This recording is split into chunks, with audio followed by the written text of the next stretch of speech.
Hello and welcome. This is Grant Hughes of Grant Hughes Investigates on YouTube. This channel evaluates all aspects of true crime. As you are aware, videos and live streams in this genre often discuss elements of crime that may be disturbing to some viewers. If necessary, take the precautions needed to avoid these feelings. Factual information related to cases is the key to fostering rational true crime discussions. Fortunately, you will find that here. Please hit the like button only once, share the video, and subscribe if you like my content. Thank you very much for watching.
Hey, there you go. You can see my bike and whoa.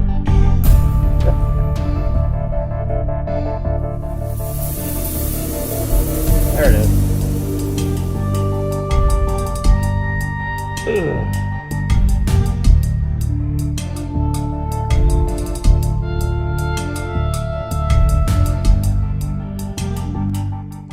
Well, how's it going, everybody? Thank you, Alley Cake. Right out of the chute. Trying for a wave right out of the gate, Alley Cake. Oh, I don't know, man. That's going to be tough. Well, we're going to do the Danny Rawlings. I just want to know more about him. So what's weird about these people out there on, the Kohbergers, they make it sound like I'm saying that Kohberger was just like Danny Rawlings. No, I'm not saying that. I think it's possible he copied some of the stuff that Rawlings did because he studied them. I don't think he's like him. I don't think he has the same personality or anything like that. People out there just, their brains don't work. They just immediately defend a quadruple killer. It's wild, wild stuff. Let's see. That's a bot there, by the way. I didn't just put that in there. I was brand new to Florida and 1 hour. Oh, yeah? All right, anyways, we're just going to go back in time, and I'm just doing everything in order. Unfortunately, they didn't find the first bodies and so forth. They were all kind of lumped together. There isn't days and days of investigation before, and then the next one, it's they're the 24th until I think the 29th or so. I mean, it's just really tight time frame. Yep. But this is going to be, I'm going to be going over a lot of articles, and we know what happens in here. Whenever I do the reading of articles, the support for the channel in terms of super chats and the rest of it just go out the window. All right, so if you want me to feel like you guys are supporting the channel regardless of how we're doing it, I would appreciate it. But it's just going to be going through the old articles just like we used to always do when we went over these.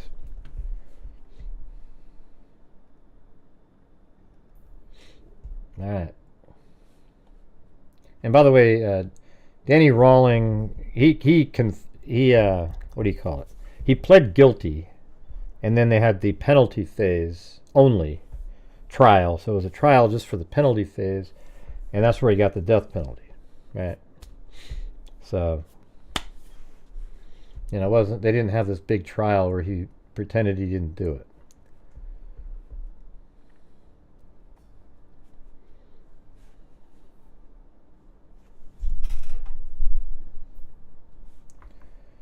Okay. So this is in, let's see. What town was that? It'll say here. A 55-year-old AT&T worker, his daughter, and 8-year-old grandson were found stabbed to death in a comfortable Southern Hills home Monday morning in a murder scene that police would only describe as neat. Police said they had no motives or suspects in the slayings of William T. Grissom, Julie Grissom, actually, like the astronaut, 24, and young Sean Grissom. Neighbors called police to Tom Grissom's 2011 Beth Lane home after finding one of the bodies just inside the utility room. 2011 Beth Lane. I think this is in Louisiana. So hold on. I want to see if I have that one. 2011 Beth Lane. There it is, right there.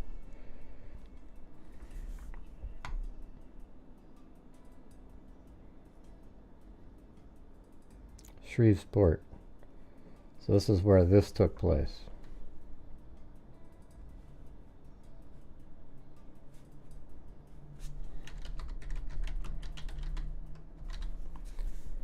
Alright, that's the only one I didn't have in there.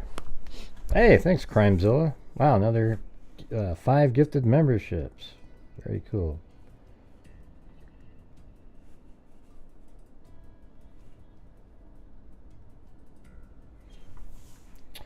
Each body was found in a separate room. No immediate signs of forced entry or struggle were found, said Police Lieutenant Gary Pittman, supervisor of detectives. After asked to characterize the scene, he said neat. He wouldn't say where each body was found or if the victims were bound. Each was dressed in street clothes, he said. They are believed to have been dead since sometime Saturday. Police said police would not release any other information about the murder scene. Stunned neighbors said they had no clue to the tragedy and had heard nothing during the weekend to make them believe that a struggle had taken place inside the brown brick home. Let's see if that's what it looks like. Is it a brown brick home? Yep, there it is.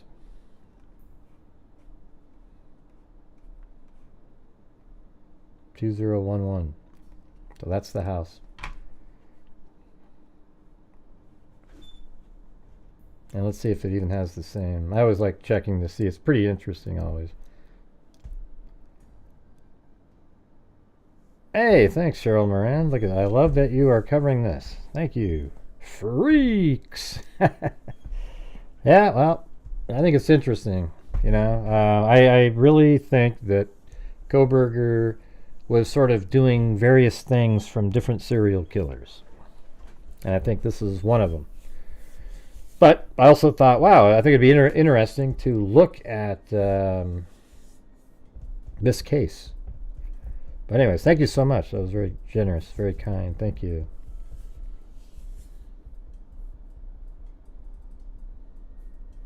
Yeah, I was listening to I'm listening to the book by John Douglas, The Mind Hunters, and it was like he talked about Eileen Wuornos. Actually, he's talked about how rare it is for, even if females are like, he said that men that are in abusive households, that's usually a background in them becoming a serial killer sometimes. You know, I mean, like a lot of the times. But women that have the same abuse happening and they don't turn into serial killers, and he said it's probably like the testosterone or whatever it is in men that makes it different. And maybe that's why they've been trying to sort of I don't know what it is, but seems like they've been making in our foods. I don't know if that's real or not, but you hear these claims that we're being demasculated. So I guess so there won't be so many serial killers. Is that it? I lived on that street when. Yeah, let me just go through the case, so I don't want Yeah. You mind if I just go through it? So police down here it said some residents sobbed as the bodies were removed on covered stretchers around noon Monday. I just can't understand it, said across the street neighbor Sally Stevenson, 36, shaking her head. Tom was always nice, would always wave. I can't imagine anyone doing this to them. Equally shocked was Bob Coyles, who, with two other neighbors, discovered the body in the utility room. Is this two-way here? Yeah, right there. Just off the enclosed garage around 8:45 a.m. We cracked the laundry room door and saw it there, Coyles said. I don't know who it was. We just got out of there. Authorities quickly converged on the scene. The yard was roped off immediately, and several detectives combed the house and yard as Caddo coroner Dr. George McCormick made a preliminary examination of the bodies.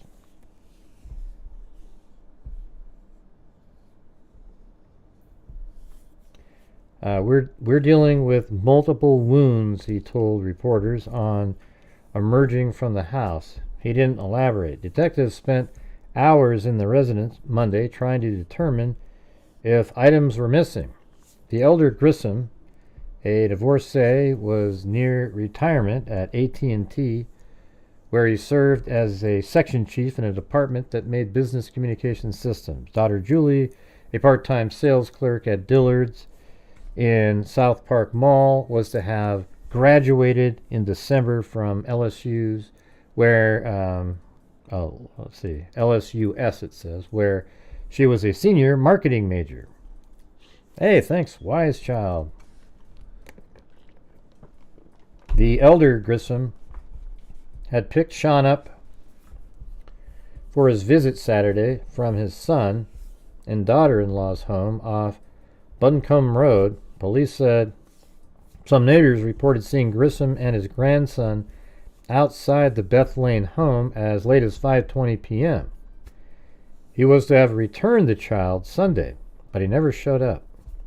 The child's mother contacted police around 8:30 a.m. Monday after making repeated unanswered phone calls to Grissom's house and then phoning Turner's school, where she told her child wasn't in class.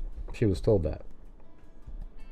Police subsequently notified neighbors asking them to see if the home was locked. That is when Coyle and the others stumbled on one of the bodies. Grissom had lived at the Beth Lane residence nearly 20 years, one of the first to move to the block. Neighbors described him as polite, friendly, and respectable.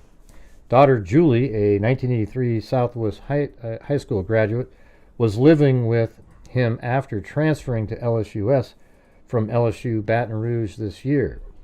A stillness hung over the home Monday. Sunday and Monday, newspapers still lie in the driveway. A boat was in the open garage. Two vehicles took up the driveway, a white Audi 400 and a late gray Ford van.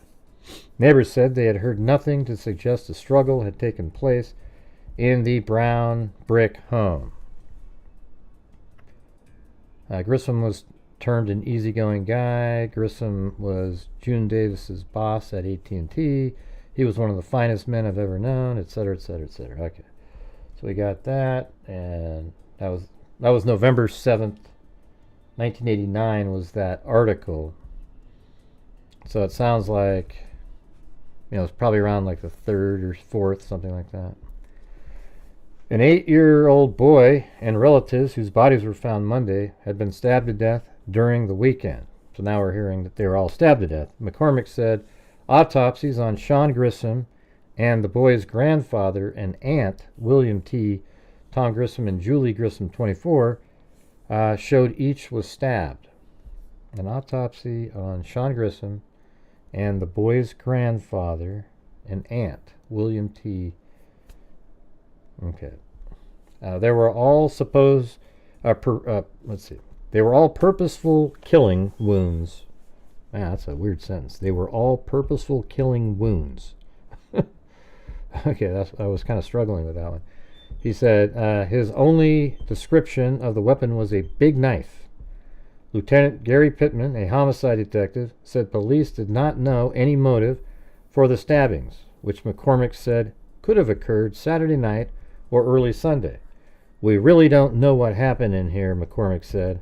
There were signs of a struggle with each of the victims. The bodies were found in different rooms of Tom Grissom's house, so it was possible the victims did not know others had been killed, he said.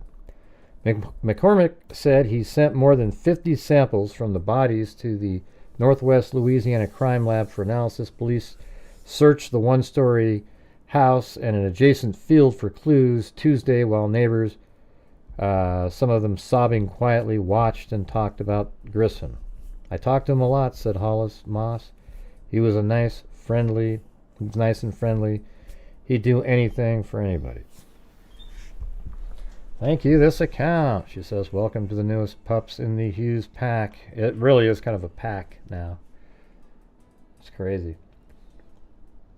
So that was on November 8th, and then November 10.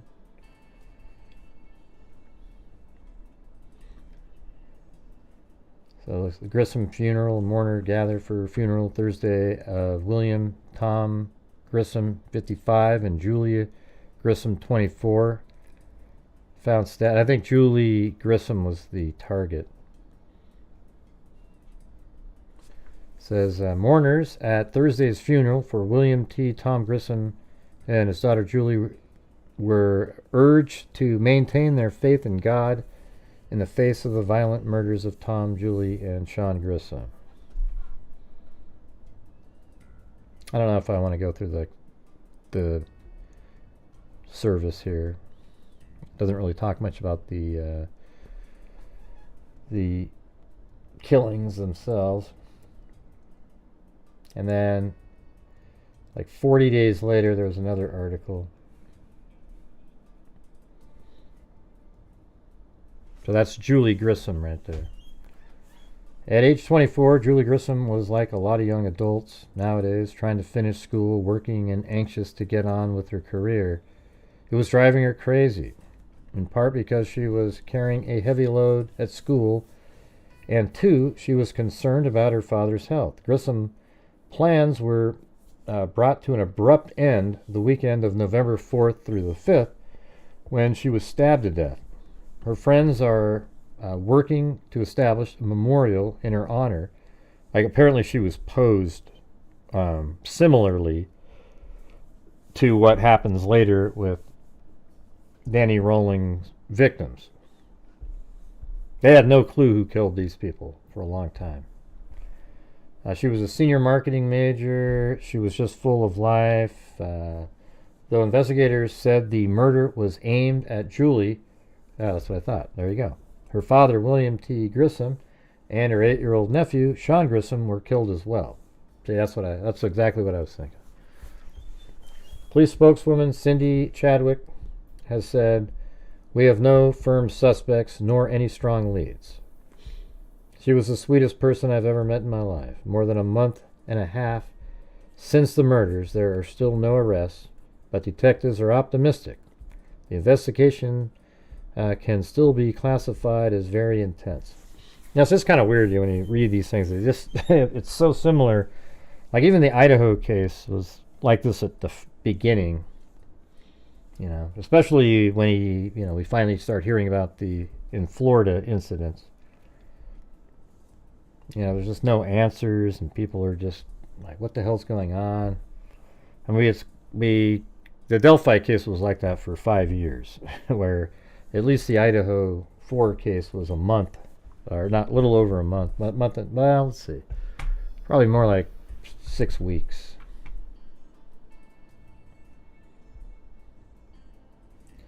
All right.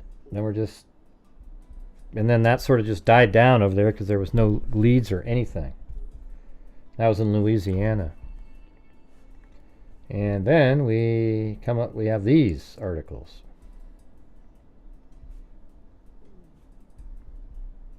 And so all these victims, I don't even know, I couldn't find when they referred to the first victims. It seems like they were all, like the first 3 were found in a 12-hour period.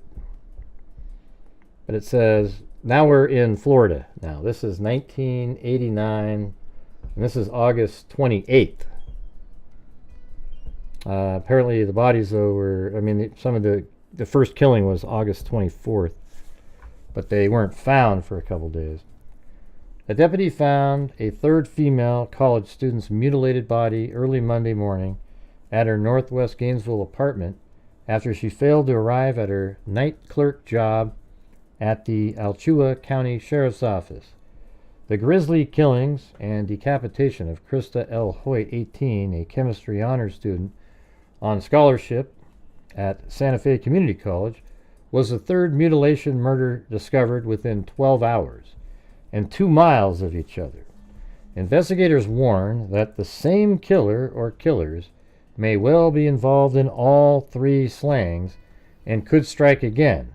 They have not said if there's evidence of sexual assault. Thank you, this account. Thanks, Daff M. The 2 University of Florida freshmen whose nude and bloodied corpses were found Sunday afternoon at Williamsburg Village Apartments, 2000 Southwest 16th Street, have been identified as Christina Powell, 17, from Jacksonville, a Terry Parker High School graduate, and Sonia Larson, 18, of Deerfield Beach and Eli High School graduate. They had roomed together this summer in a University of Florida dorm and moved into the apartment early this month. The deaths discovered as classes at both University of Florida and SFCC resumed prompted numerous calls to Gainesville from worried parents, police, sheriff, deputies said. So that's exactly how it was in Moscow, Idaho. Officials are urging students to call home and ease the worries, and also stem the flood of calls that are tying up police phones during a massive investigative effort involving local, state, and federal agents. The murders have prompted the formation of a task force by the Gainesville Police Department, the Alachua County Sheriff's Office, the FBI, the Florida Department of Law Enforcement, and University Police Enforcement at University University Police. More than 100 people are involved, officials said. Though in official statements, investigators made no reference to mutilations until a Monday night news conference and then offered no details. Several sources close to the investigation confirmed that all 3 bodies had been horribly mutilated with some body parts removed. I think only one of them, Christa Hoyt, had her head removed and placed on a shelf. Sources said Hoyt, a 1989 Newberry High School graduate, was found dead at her duplex apartment at 3533 Southwest 24th Avenue. She had been decapitated, there you go, and her breasts mutilated. The woman at Williamsburg apartment were badly cut, and one or both reportedly had their nipples cut off, the sources said. That's just, disgusting. Police flatly denied a widespread, so I gotta move to the next one,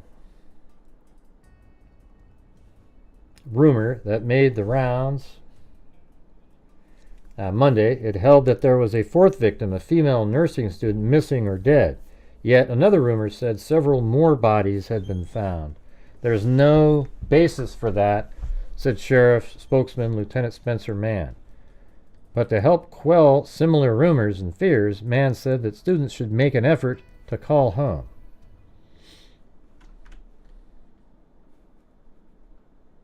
I'll show you the places where the first set of victims, 2 sets, lived. So Christa Hoyt lived in there. Just kind of weird when you can just such a basic little place, like right in there. And then I think it's Powell, wasn't it Powell? And Yeah, Sonia Larson and Christina Powell, they lived in these apartments. Like right there. So I guess we could just, well, looks like you can go all the way back there. So somewhere just in an apartment like that. I mean, it's pretty risky, isn't it?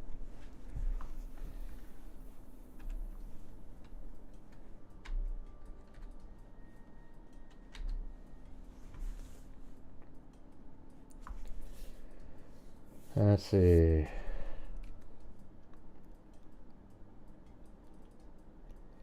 Powell and Larson's three-story complex, Williamsburg, is an older student area off Southwest 16th Avenue. Both crime scenes were guarded by officers or deputies Monday. Hoyt's body was found after co-workers at the sheriff's office. So she actually worked at the sheriff's office. Had nothing to do with anything. That's just happened to be where she worked. Records Division became concerned when she didn't show up for her midnight shift late Sunday. Mann said she was an excellent and reliable employee and normally prompt, so a deputy was soon dispatched to check on her. Soon after she was found, as sheriff investigator painstakingly checked the scene, a Gainesville police detective arrived after hearing it might be similar to the double murder discovered inside the city limits on Monday. Hey, thank you, Cinnamon Sin Freak.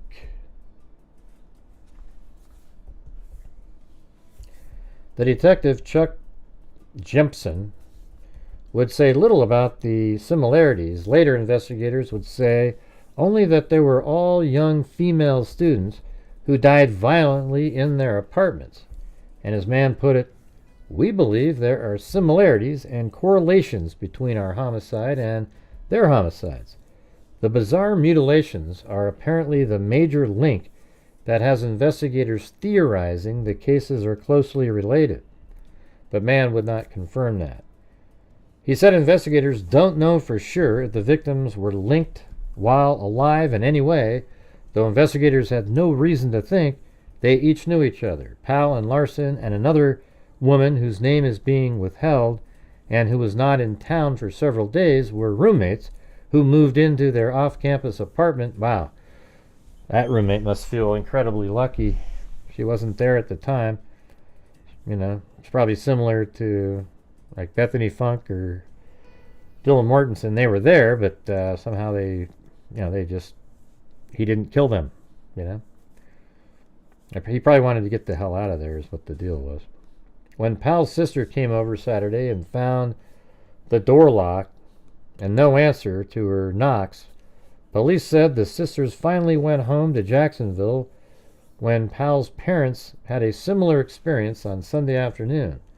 They went to Gainesville police. Officer Ray Barber went with them to the apartment, got a maintenance man to help open the door, then barred the parents from entering after discovering the scene. One body was in the living room, the other in an upstairs bedroom. Both bodies were described as somewhat decomposed.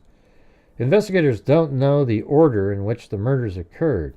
The double murder is estimated to have happened 48 to 72 hours before the bodies were found, about 3:30 p.m. Sunday. Hoyt's death is believed to have occurred about 48 hours before she was found at about 1 a.m. on Monday. The reaction of fear has been evident on campus, where security escort services has increased dramatically, campus police spokeswoman Angie Tipton said. Yeah, so there we go. A little more detail.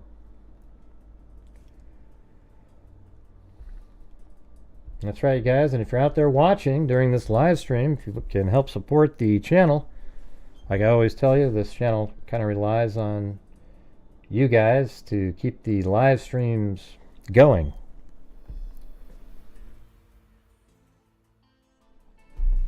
So if you have the ability to, that would be great. Christa Lee Hoyt, so that's the lady that got her head cut off, by all accounts was a model citizen, an honor student, and Santa Fe Community College, a longtime member of the Alachua County Sheriff's Explorer Program, and a perfectionist, according to her stepmother. One of her friends nicknamed her Glowworm because of her warm smile. Doesn't glowworm sound like when I said your eyes look like a lizard? Is there any woman out there that would be loved to be called a glowworm? I think you'd like to have your eyes look like a lizard better than that, okay? The 18-year-old's, the 18-year-old's apparently bright future was erased by a brutal killer. A 1989 Newberry High School. Let's see the next one. Page B on her. See if there's anything in here. Graduate Hoyt attended SFCC Santa Fe Community College on a scholarship while working at several other jobs. She also kept her long involvement in the Sheriff's Office Explorer Group, a program aimed at helping young people begin police careers. It was her absence from that job Monday that caused her office to ask a deputy to check on the usually punctual and reliable employee at her home. He found her dead. Hoyt was found 9 hours after police discovered the bodies of 2 University of Florida female students in an apartment about 2 miles away. She was a fantastic, dedicated employee. Let's see. Hoyt, employer at Videomaster in Archer, worked with her for 6 months. He, too, was shocked by the murder. It's the talk of Archer. I'm having a hard time with this one, Tyree said. It's gotten me down. So that's the Santa Fe Community College president, Larry Tyree, commented there. Yeah, so, I mean, it's just... And it's so similar, right? Like, I mean, all the cases that are like this are similar. There's always articles about individuals and... Thanks, Genie Guy. That's right. Happy Easter weekend, everybody. Wow, thanks, Kyle Steele. Thank you so much. Gifted 5 memberships. Welcome all the new members. Perhaps think about staying a channel member after the month is up. So we're starting to get some maps and everything. There's one that's really good later that I'm going to use, but another woman slain near University of Florida.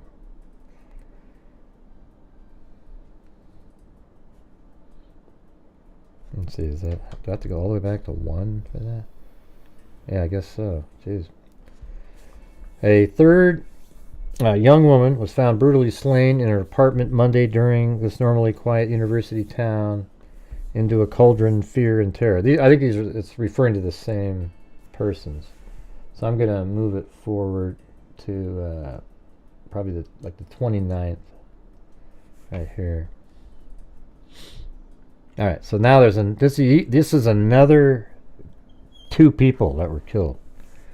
Manny Taboada and Tracy Paulus were the kind of kids that every parent, every teacher dreams of having.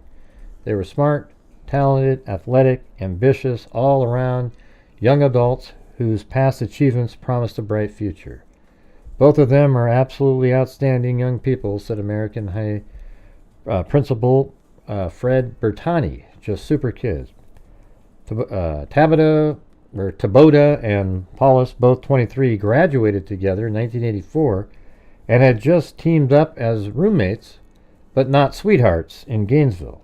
They were the kind of students who, even 6 years after their graduation, kept in touch with teachers and their alma mater. Yeah, I don't think there's any teachers out there. Hey, what's going on, you know? They were 2 typical kids you would want as a son and daughter, and I'm not just saying it because they're gone, said American High football coach Charlie Yonda.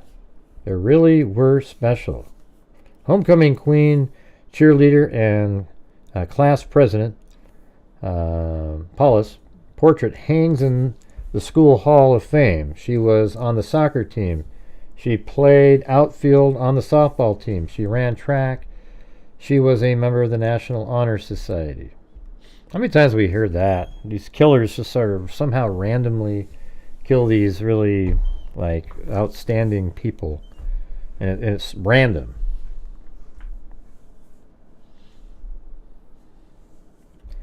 We lived in Arredondo Estates when their murder happened. I'm just. Why do you want to see it? Because you want everybody to know how close you were to the. I'm just saying. I'm going to be doing the maps later.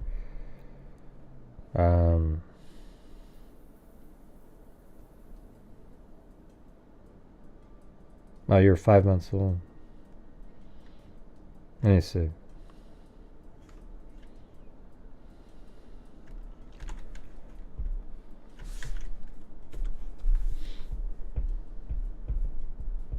Oh, you're pretty far away. You're way over in this area here. And that was all over here in this little small area. Okay. So you were safe, Carrie. You were safe. Yeah, you were down here. Outside of the zone he was operating in. He was right there. Yeah, thank you. Alright, let's see.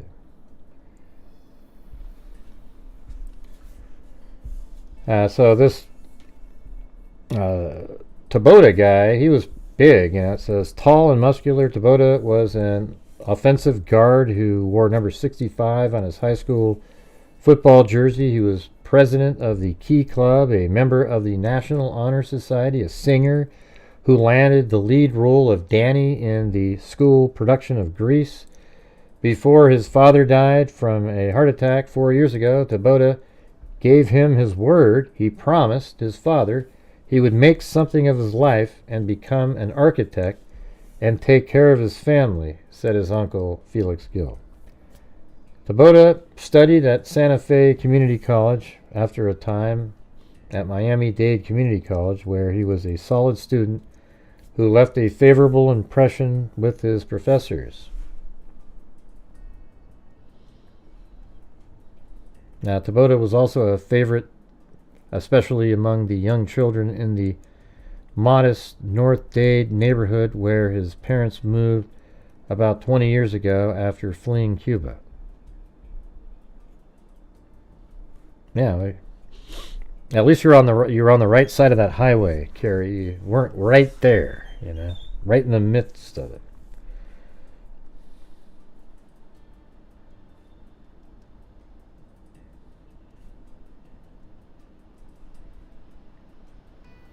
Yeah, here we go.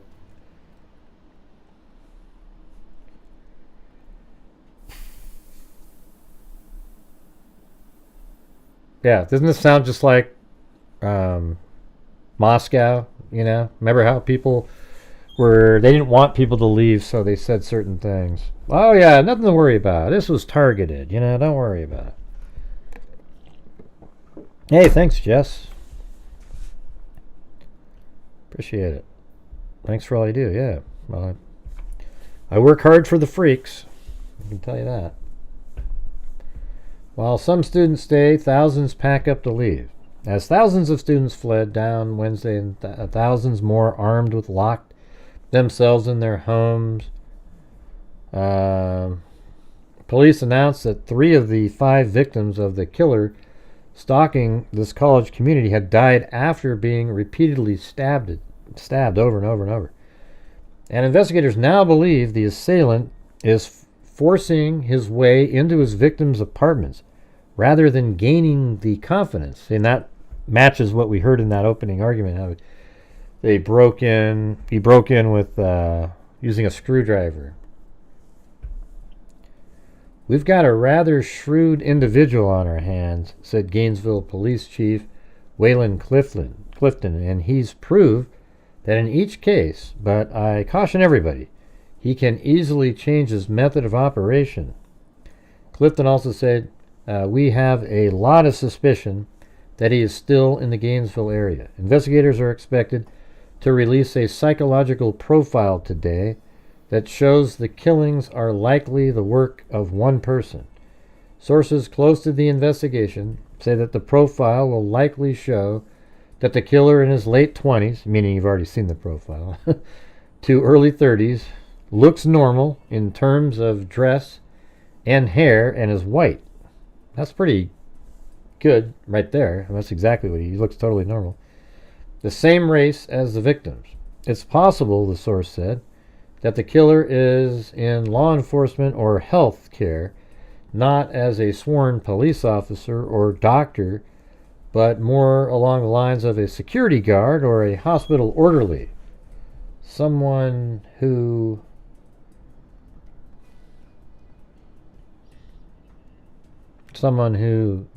where's the other part? I mean, it just goes, these are huge. Look how look at this whole page is about has knowledge of weapons and crime scenes. I mean, that's sort of like Kohberger, right? I mean, he actually went to school for it. It is also likely that the killer has frequented places where students congregate, bars and clubs. Frightened students, let's see, turning back to home, flood of phone calls, we will survive.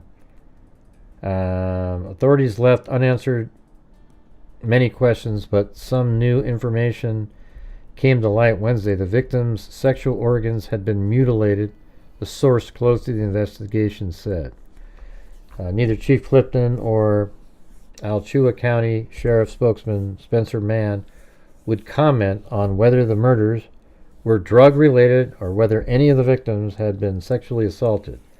Mann would neither confirm nor deny either reports. Some quoting his own boss, Sheriff, Lou Hendry, that Hoyt had been decapitated and her head placed on a shelf. There you go. He did say that the bodies found Tuesday, so that's what he did. He actually, for Hoyt, he went in there and he attacked her and he killed her, and then he left. And then he realized he lost his wallet somewhere. So he went back looking for it. And when he was there, he decided to cut her head off and put it up on a shelf to send a message.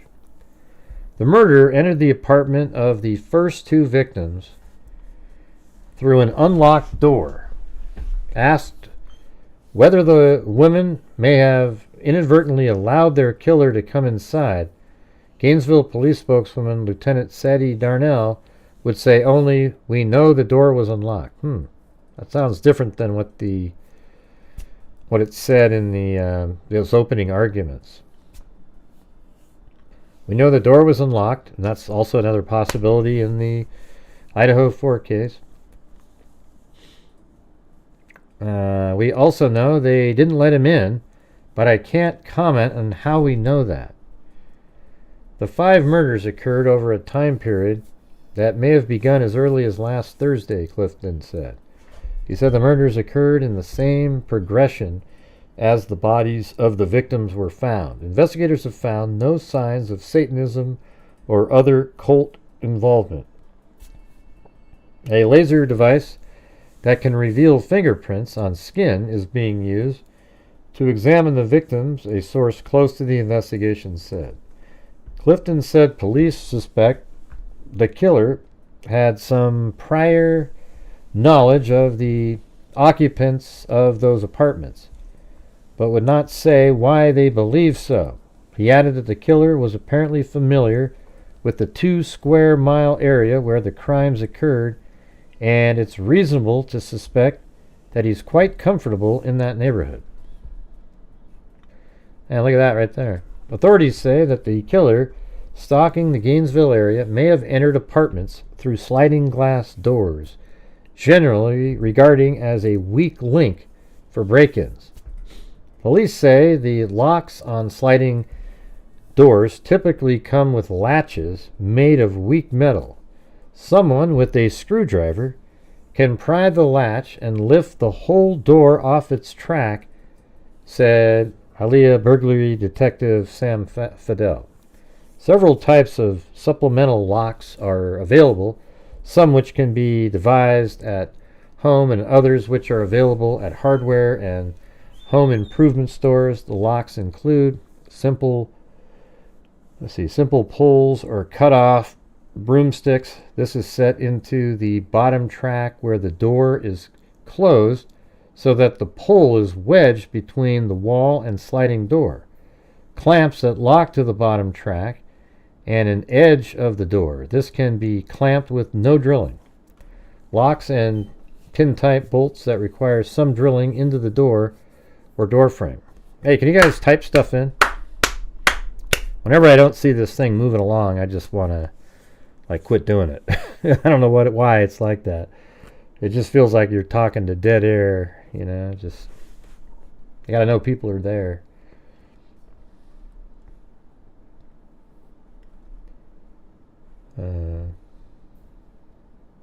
These are false rumors that they had. Pro-burgers would love these, so they would incorporate them into their theories. So these are the victims right here. Manuel Taboada. And basically he was just there, you know. He's like Ethan Chapin. You know, it's weird if you kind of think that he is mimicking. You sort of wonder if he was in there trying to attack all the women that were in there, you know? And then it just got too much after things weren't going right and he got the hell out of there. Talking about Kohberger. Victims linked by age and hair color. So Christa Lee Hoyt, brunette, slender, 5'3", 18 years old. Sonia Larson, brunette, slender, 5'6", 18 years old. Christina Powell, brunette, slender, 5'2", 17 years old. Tracy Inez Paulus, brunette, slender, 5'3", 23 years old. Manuel Ricardo Taboada, brunette, muscular, 6'2", 23 years old. You don't have to be a police chief to see he obviously liked young people, Clifton said. He said the killer may be attracted to the women physically. All are attractive, petite, and dark-haired. How Taboada fits into the spree is not clear. Well, it's obvious. He was just there. You know, the victim had more in common: good grades and sports. Paulus, Larson, and Taboada were all high school honor students. All 5 victims were physically active. Paulus and Larson excelled at softball. Larson also worked as a manager of the girls' basketball team at Eli High School. Hoyt was an avid racquetball player. Taboada played guard on American high school team and rode for a University of Florida crew team. The challenge for investigators: a large segment of the University of Florida, 35,000 students. Man, imagine if they were driving White launchers. There'd be 80,000 of them. You know, because there's 2.5 per person apparently. They're that common.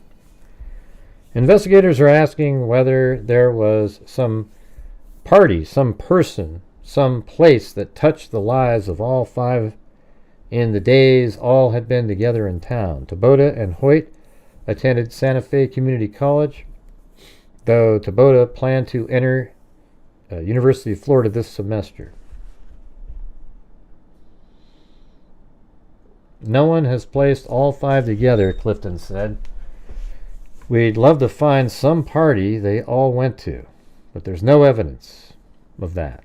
All 5 moved in within the last 60 days. Oh, that's interesting. And all used separate movers, Clifton said. Checks were, checks with utility phone and cable television companies showed no date, time, or person that provided a common clue. Hey, thanks, CR, for gifting 5 memberships. Very cool. Dozens of apartment complexes catering to students line Archer Road in southwest Gainesville. The buildings, most sheltered by Spanish, moss, draped pines, and oaks, are within biking distance of campus. Okay. That's about a big brother struggling with the loss. And let's see, now we're moving to September 1st.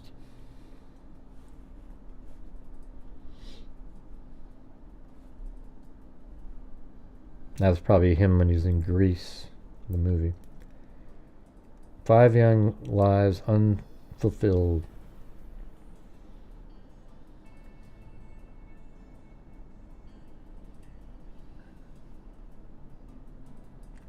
The 5 students didn't leave high school and the warm cocoon of family on the same night, even the same year, but the paths they chose eventually placed them in the North Florida college town at the same time. Tracy and Manny, both 23, both from Miami area, were the oldest. Close friends, they seemed to probably more like Kaylee and Madison or something. They seemed to glide through America high school on talent and popularity. She was a beauty queen and an athlete, the homecoming queen who slid headfirst into home. Tracy of Palm Springs North and Manny of Carroll City were both honor students. He was also a John. Okay, that's more. I guess that's more like Xana. But it was hard to say. They're sort of all. Yeah, it's just a whole different case. But it's like, the popular kids, good looking, etc. So that Manny guy, it's more like Ethan Chapin. Because he wasn't supposed to even be, if he wasn't there, he wouldn't have been stalked or killed or anything like that. But what won over people like Valenti Henry, who sang with him in the junior high choir, was his personality. Rap and the New Testament. We don't do funerals. In high school, Manny Taboada was named most dramatic.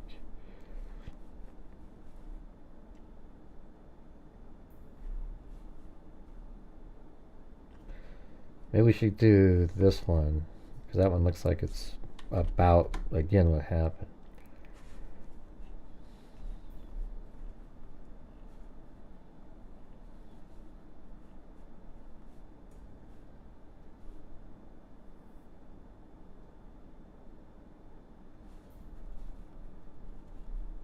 Is it this right here? Huh. I don't see it.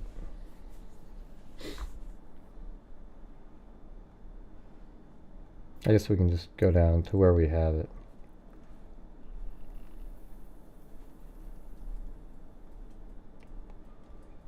Let's see. Russo said that Humphrey did not actually confer with a lawyer. Is this the same one? Let's see. More. Humphrey, 3 minutes after hearing. Looks like a different case. How many slangs you guys got over there? My God. Alright, I'm going to get off of this page. Too much stuff going on that page. It was all over the place. Alright, so now this is September 8th, 1990. So all those killings were in August. A 36-year-old Louisiana man wanted there. So remember Shreveport, Louisiana, recently? That first story we covered? A 36-year-old Louisiana man wanted there on a charge of attempted second-degree murder was arrested here Friday afternoon after he robbed a grocery store at gunpoint. Danny Harold Rolling was charged with armed robbery, grand theft, possession of a firearm during the commission of a felony, aggravated assault, fleeing a law enforcement officer, and numerous traffic violations. He was booked into a Marion County jail where he is being held without bail on the Louisiana warrant, said Lynn Cyprian, spokeswoman for the Osala Police Department. Let's see. Cyprian said Rolling walked into the Winn-Dixie supermarket on State Road 200 at 1 p.m. Friday with a .38 caliber handgun, threatening people inside with the gun. Rolling went to several cashiers and ordered them to take money from the cash register and put it into a bag, Cyprian said. The spokeswoman would not say how much money Rolling collected before he ran out a back door. The Shreveport man jumped into a car he had parked nearby and drove off. The car, Cyprian said, was later identified as stolen from Tampa. Police who had a description of the car and suspect spotted Rolling driving around nearby parking lot just a block away from the grocery store. That's when he tried to flee and get away from the officers. A high-speed chase followed east on State Road 200, ending when the getaway car smashed into another car stopped at a stoplight about 18 blocks from the Winn-Dixie. The driver of the stopped car, whose name was not available, was not injured. Rolling jumped out of the car and began to run, but was captured by police a short distance away. That's just, a random, that story wasn't connected at all at the time.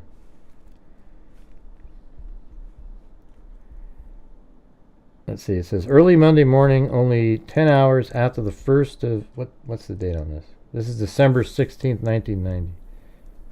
So I guess this is like the whole case. Maybe we should just, try to go over this. I mean, it's a huge article, but does it keep going over here? So I feel like if we go over this upper portion, that'll be good. What do you guys think? Hey, thanks, Leon Littlejohn.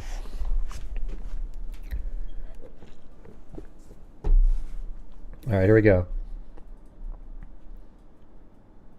The bodies of a second semester freshman Sonia Larson and Christina Powell were found August 26th, a Sunday in their student apartment near the University of Florida. They were likely killed the previous Thursday night or early Friday. Both had marks suggesting they had been restrained and silenced by adhesive back tape on their hands, legs, and mouths. The scene suggested forced entry, probably after the women were asleep. The killer's initial focus was on silencing and restraining them. It's interesting. I wonder if Kohberger actually brought in duct tape. And he would have spent a lot of time in one of the rooms, but it just didn't work out. You're talking to... here's the thing is, if you were going to emulate this guy rolling, you probably would be... You're looking for each victim to be alone in their own room. And that's exactly what he likely was expecting when he went into Madison Mogen's room. So it'd be interesting if he actually had duct tape and the rest of those items with him when he went into the house, but he just never had the opportunity to use it because in two different circumstances, there were two people in the rooms. I don't think that's a coincidence that there's 4 people dead and those 2 rooms are the rooms that had 2 people in them. And that's what caused too much drama, too much activity, and he got the hell out of there. That's how I think of it. After the 2 victims were restrained and silenced, he could begin a ritual scene. One he rehearsed many times in fantasy, in which had been acted upon before. His ritual would likely include both sexual activity of some sort and sadistic torture, followed by post-mortem cutting and positioning of the remains. Facial mutilation was apparently part of it. I believe that what he does to the victims while they are still alive is the single most critical item in beginning to understand how he thinks. Now, that sort of sounds like John Douglas. Anybody hear anything I just said a minute ago? There isn't one comment related to it. You guys are all just hello, hello, hello, hello, hello, hello, hello, hello.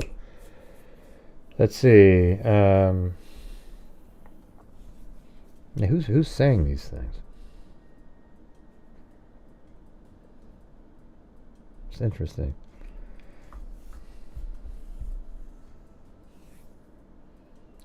The killer was comfortable at the scene, remained for an extended period, and would seem to have... I mean, here's the thing. Don't you think if Madison Mogen was by herself, he may have stayed there for quite a long time? I mean, who knows what he would have done in there? Duct tape, keep her quiet, and he probably wasn't going to assault her. By the way, doesn't that look like Kohberger's profile right there? I'm just saying. Just goofing around. He got the big nose and everything. It's wild.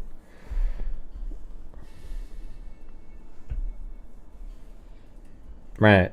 But I wish when I'm discussing stuff, people are actually listening and they go, hey, wow, that's, yeah, wow. Instead it's just zero response,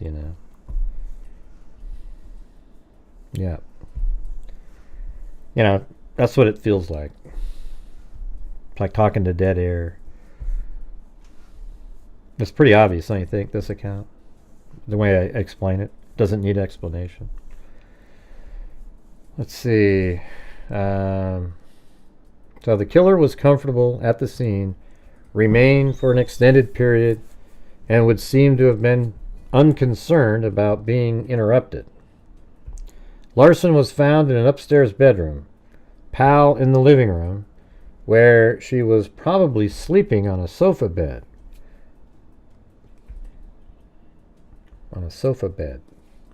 Pal had moved into the apartment on the previous Wednesday night, and she could have been monitored then.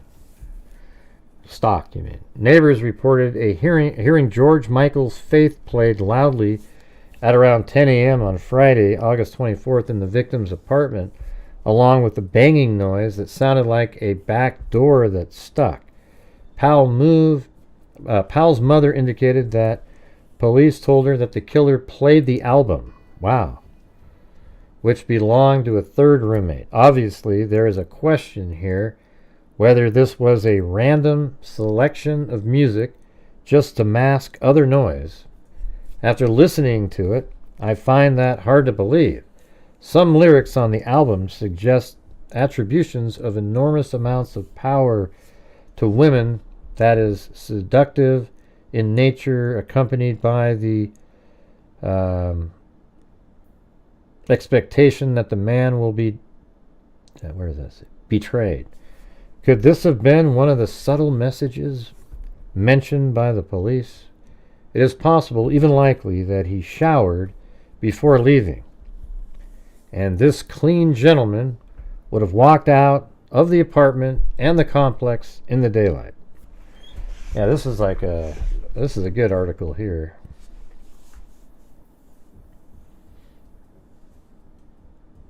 What are you talking about, Miss T? Tree? We're just doing a show on newspaper articles. My God, are you talking? Are you doing? You're not doing the Kohberger thing, are you? They've showed real evidence. Okay, if you want to do this, your idiotic pro-burger bullcrap, go do something else. I'm not interested. All right, this isn't the night for it. We're talking about Danny Rolling. Okay, not your pro-burger. He's not going to go out on a date. Okay, you're not going to get a date with him. Don't worry. If you want to go on a date and have him say, hey, you've got nice birthing hips, you go right ahead.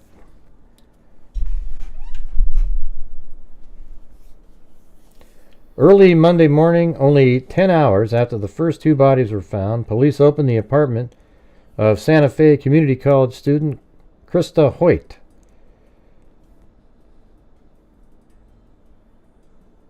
And found a scene of horror. The 18-year-old had been decapitated and her body sadistically mutilated, probably sometime between 1 a.m. and 1 p.m. Wow. So that's like a whole, hours and hours of possibly being tortured. Well, actually, he did go back in that one, so we don't know what that, The scene was arranged for maximum shock value for whoever would enter. Across from the front door was a bookcase. On top of it was the victim's head. The placement suggests that the killer not only was going to own, humiliate, terrify, and destroy Christa Hoyt, he was going to send a message, a visual message that the city, if not the country, would find repulsive and terrifying. He was saying, we all are going to pay for the exclusion, the humiliation, the fear, the inadequacy that he believes he has experienced. This sounds like something the FBI wrote. That's crazy. The placement of the head was methodical. It showed that the killer had the capacity to remove himself to appreciate the presentation from the point of view of someone walking through the door and encountering the death visage. The killer was taunting the police, though this was not the primary mission. He could have been rejected as an aspiring officer. Well, it sounds like Kohberger and also the Golden State Killer, D'Angelo. He told he wasn't good enough, and maybe all he could find was a security job somewhere. And now he was telling the cops that he was better than good enough. Isn't that interesting? So it's almost, remember how Kohberger wanted to work for the police and sort of help them out with some sort of like, I can't remember what it was, but it was some community, I don't know. What the hell was that? I can't remember, but they didn't let him do it, right? So then he goes out and goes, well, I'll show you, right? Yeah, that's what it feels like a little bit. The killer was taunting the police, though this was not the primary mission. He could have been rejected as an aspiring officer, told he wasn't good enough, and maybe all he could find was a security job somewhere. And now he was telling the cops that he was better than good enough. The additional element at this crime scene was an incision made in the body from the lower abdomen, to the breastbone. An incision like that made at the beginning of autopsies. Several references have been made regarding the precise nature of the cutting and the skill involved. The vocational and avocational implications run the gamut, from hunting and taxidermy to aspiration in the medical field, everything from orderly to medical doctor. Tuesday morning, the bodies of roommates Tracy Paulus. Hey, thanks, Amber, for the buy me a coffee. Let's see, where are we at on those? Hey, we got two of them. Lisa Valenzuela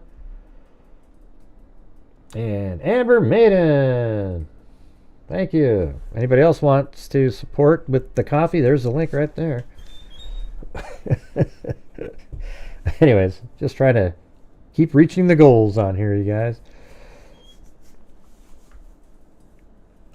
Yeah. So something went wrong. Tuesday morning, the bodies of roommate Tracy Paulus and Manny Taboada were found in their apartment. They were likely killed before dawn on Monday.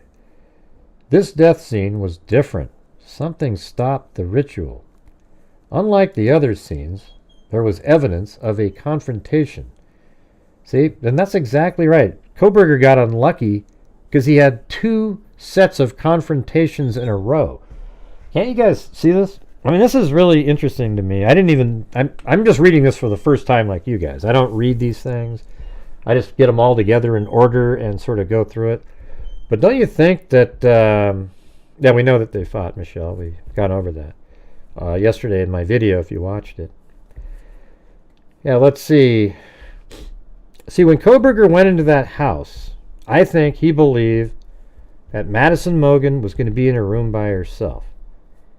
And he perhaps only picked one victim, or maybe he was going to kill the females that were in that house.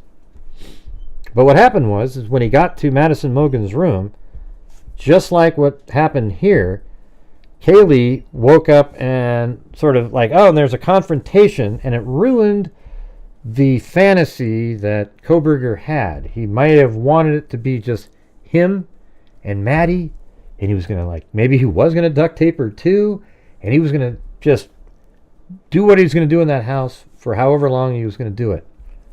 But instead there was a confrontation. And then, not only that confrontation, there was another one. So, I mean, I guess it's even possible that he did try to do a second one and go into Xana's room, and my God, all of a sudden, there's Ethan Chapin. And it's just nothing worked out. Like his fantasy that he may have had in his head, thinking about what this killer, Rolling, because he maybe learned about him from his teacher, what he got to do, it just didn't happen because it was a mess. Something went wrong, see? So Tuesday morning, the bodies of roommate Tracy Paulus and Manny Taboada were found in their apartment. They were likely killed before dawn. This death scene was different. Something stopped the ritual. Unlike the other scenes, there was evidence of a confrontation, including defensive wounds on both victims' arms, and no suggestion of the binding found on the other bodies. See, and if Kohberger did have duct tape, he didn't have a chance to ever use it.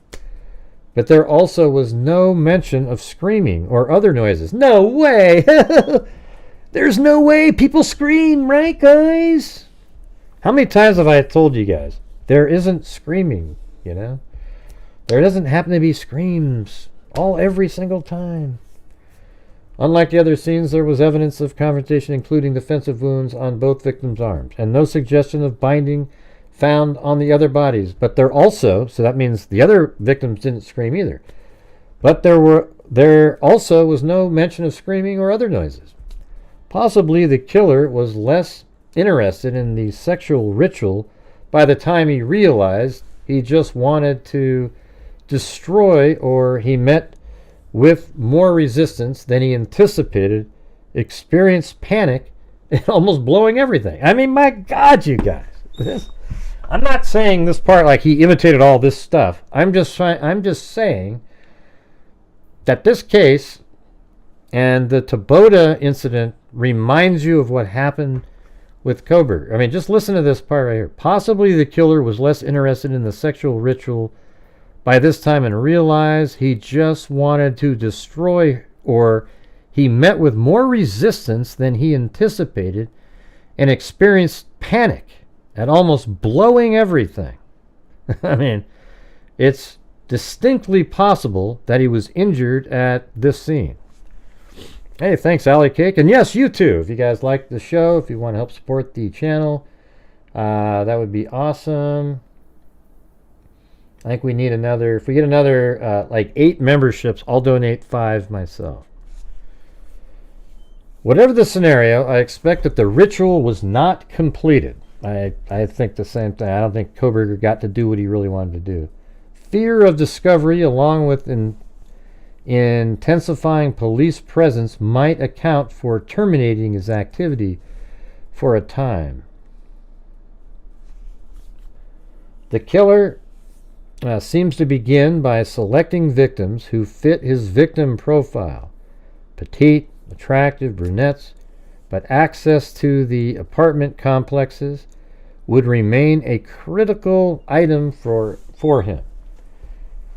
Apartment complex, yeah. At all 3 crime scenes, this is a common thread. He can observe the units from the woods without being seen.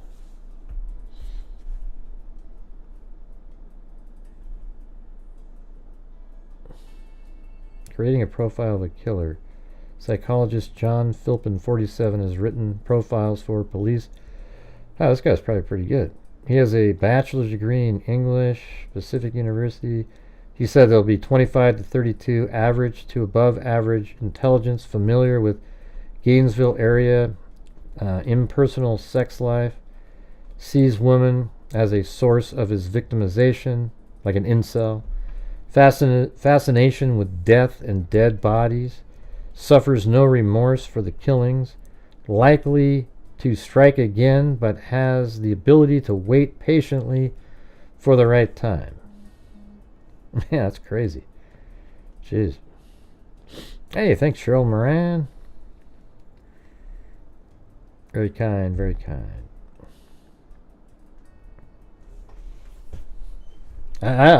This is the stuff I think is really interesting. Like, man, when you get an article like this, it gives you all kinds of details, and man, that's amazing.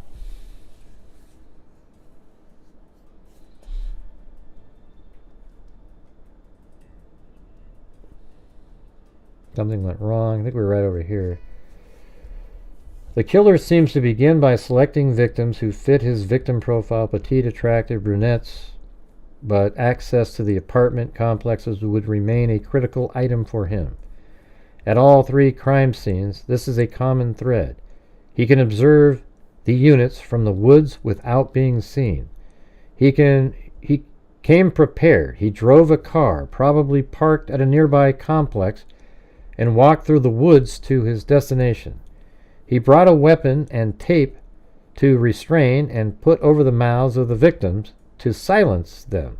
Hey, thanks, Daff M. He removed the tape and took it with him. If he left anything at the scene, it was for a purpose. Hey, thanks so much, Jax D. I would expect that he would live, work, and or be a student in the Gainesville area. He does like to drive long distances. This behavior seems to be omnipresent among serial rapists and killers and appears to be related to dissociation, the capability to remove himself from the scene as if he were watching himself act. He may feel unreal, as though what is going on around him has a quality of unreality. His offenses were not controlled by time constraints. If anything, he controls time, slows it down, distorts it. He was prepared to deal with more than one victim at a scene. Anyways, yeah, thanks up there to Jax D, Daff M, Cheryl Moran, Curly Lock Diva, and Allie Kate. Let's see. He may well have been. He may well have done stalking far outside of Gainesville. He probably has killed before. Interesting. They didn't know about the 3 from Shreveport. The selection of the knife as the weapon should be noted for its association with vengeance and restitution, and the fact that it requires physical contact with the victim. Of further practical value here is that this person anticipated doing a certain amount of cutting beyond what was necessary to kill. So that would be a signature. He knew that he would murder. Mutilation and excision of body parts are aspects of his fantasies. He probably has done break-ins before, maybe just creepy crawly trips where he entered, moved things around, and perhaps removed innocuous objects. Wouldn't that be interesting if Kohberger actually did do that? Let's say he went into that house before. The whole idea of watching a woman coming in from the outside, invading her privacy, would appear to be a significant part of the ritual and the related fantasy system. This guy may have a juvenile record for this type of offense. I would expect him to wear gloves and to have a gym bag or something that looks like a vacuum bag or knapsack for his tools and souvenirs. Such an accessory would be perfectly normal in the student population. From the moment the killer selects his victims and begins monitoring their apartment through his entry and retaining and silencing of them, he is a sharply focused predator in a heightened state of anticipation. I think that's exactly how Kohberger was. Once he has control of the scene, he may make the transition to a rage state, which could include beating, strangulation, biting, extensive pre-death cutting, erratic movement through the apartment with a living but bleeding victim, or he may become even more focused, deliberate, in the slow enactment of his ritual. His fantasies prior to his actions have been distinctly visual. Whatever display he leaves is a visual display. He may photograph his handiwork, He may take photos from the scene. He has probably fueled his fantasies with pornography. The killer is in control, but he requires excitation, high drama, so he choreographs mayhem in fantasy and then in fact. The compatibility of disassociation and psychopathy needs to be stressed. We know that the psychopath is without remorse, wishes to distance himself from the crimes, is convincing, even charming, in the denial of complicity that he is a risk taker, that what we consider meaningful attachments with others are lacking in him. When he behaves violently, his victims are little more than symbols, stereotyped objects. In recalling the crimes, he would be able to compartmentalize, remember the acts, but feel no sense of personal involvement, the way most of us feel while passing an accident scene on the highway. He selected the beginning of the semester, a transition time in the community, students moving in, some residents moving out of the summer session, telephone and TV, cable people in and out of the buildings. His petite female victims fit the victim's profile. That's a little bit like Rex Heuermann had a certain precise type, also petite. Probably because they wouldn't be able to fight back as much. His petite female victims fit his victim profile, but he may not be aware of precisely what this type represents to him. I have to believe that the killer is most familiar with the student environment and possibly with the particular apartment complexes. He's been around there, lived there, or visited, and his familiarity with the scene would suggest that he continues to work, live, study in this area. He blends in. Some of the stuff he doesn't have right here. He is neat and clean with nothing blatantly bizarre or even particularly unusual about him, although there is likely something about his mouth possibly related to the way he speaks.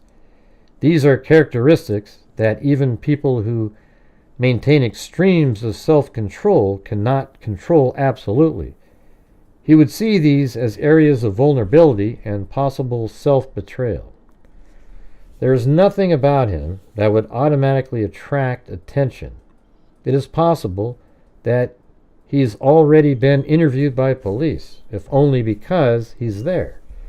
In his personal life, he is meticulous, organized, predictable, punctual, dependable. He probably takes more than one shower a day and is conscientious about hygiene. Sits in his parents' living room and separates the trash with DNA on it. Just kidding, that's not in there. He would be seen as pretty ordinary, rather passive, quiet, something of a loner. He requires an order to things. The only chaos he will tolerate is that which orchestrates and controls. Okay, we need one more channel membership and then I'll donate 5. But feel free to continue to support the channel throughout the show. He has experienced no remorse for what he has done. His only post-offense concern would be his own safety. In general, his post-offense recovery would be rapid. I would expect him to monitor the investigation through the news media. This person has had an unstable, impersonal sex life. Hey, there's one right there. Hey, thanks, Cheryl Moran. And here we go.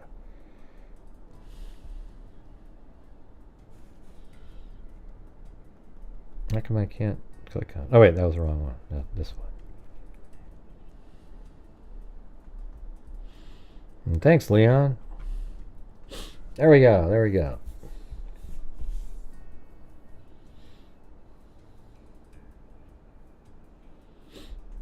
And thank you, Robin. Leon and Robin. The hours that he may have spent at the first scene, for example, would seem to suggest that he was taking inordinate risks, but those hours may have seemed like a matter of minutes to him, thus no subjective sense of risk. He knows he has committed these acts, but is recalling them as though he is observing another person in a role. He took photographs or removed souvenirs not only to recreate events, but also as trophies, and to prove to himself that it happened as he remembers. To summarize, based on partial information, only I would be seeking a psychopath, a narcissist, a dissociative man aged 25 to 32 with a decidedly paranoid posture, especially as it relates to young women. His manner of speaking would be considered by others to be stilted or awkward. He experiences nervousness or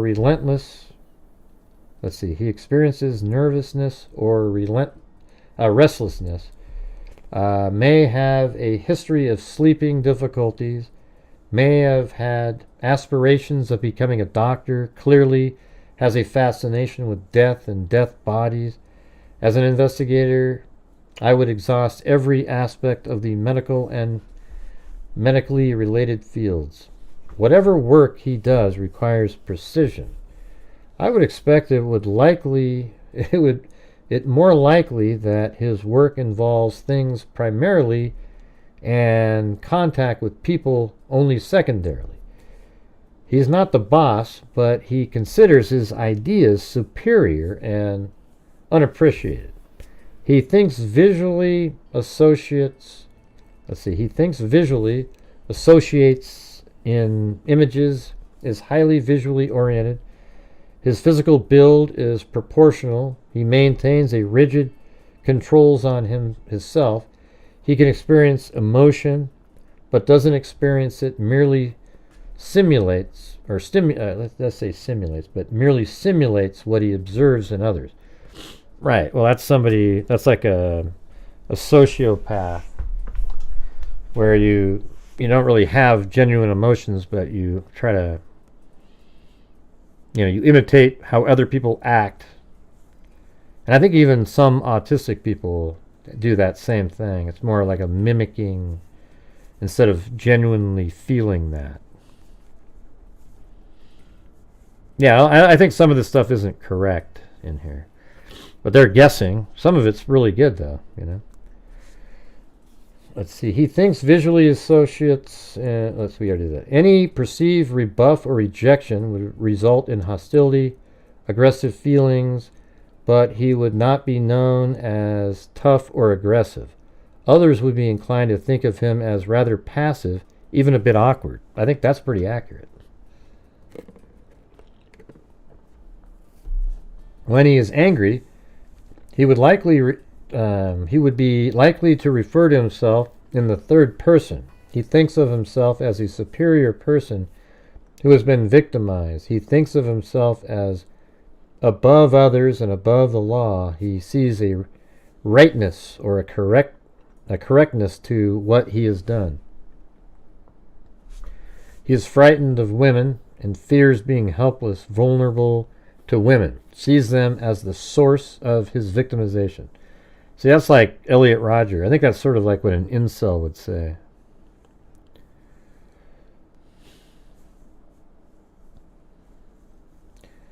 They seduce, they betray, they reject, but he has discovered his way to compensate. This young man has been an underachiever, expected that he lives alone now. The inconvenience of relating to others in anything even approaching intimacy would be unacceptable to him. While I do expect him to act again, I also expect him to modify his approach somewhat. Something happened at the Paul's Taboada scene that was not part of his script. He will need to vary or refine his approach, but he is patient. I don't think he will act until he's ready. I do expect the home intrusion aspect of his approach to remain constant. This is part of the fantasy and integral aspect of the ritual, this coming in from the outside. In the interim, I would not expect him to flee the area. He sees himself as so invulnerable that he would feel no need to run.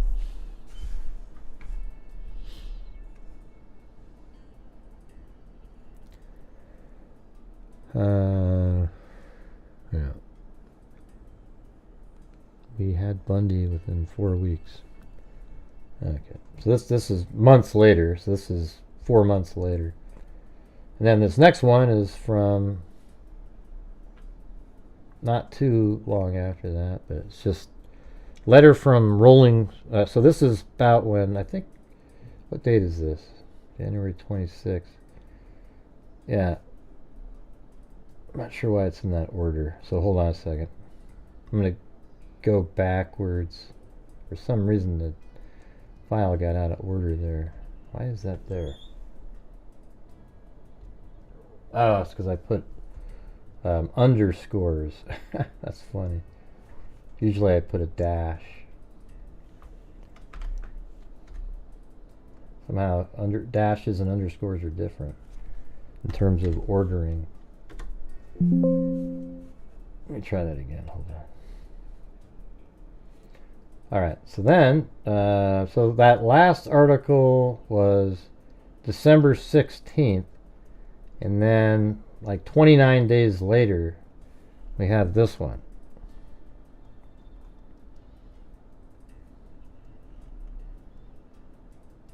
I think I need to go to page 1 first.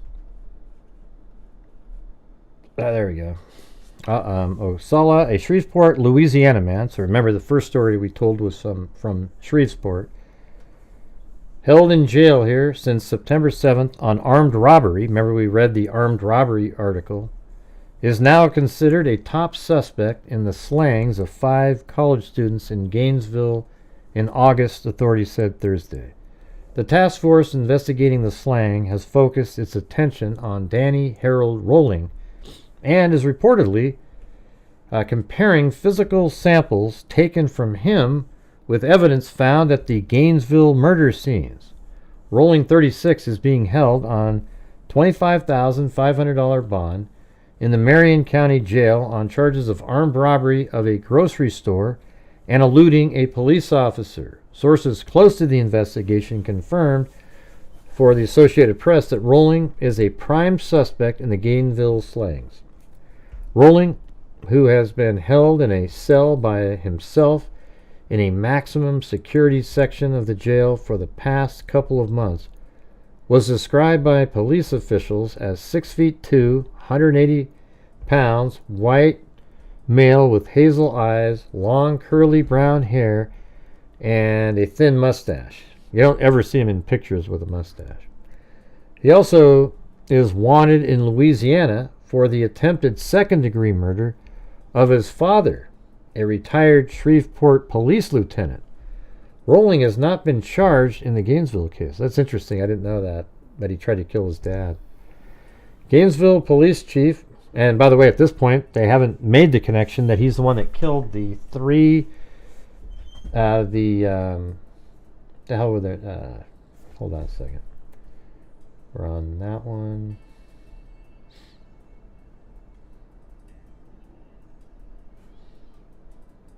The Grissom family. See, this is 1989 in November. So, like 9 months before he started killing those students.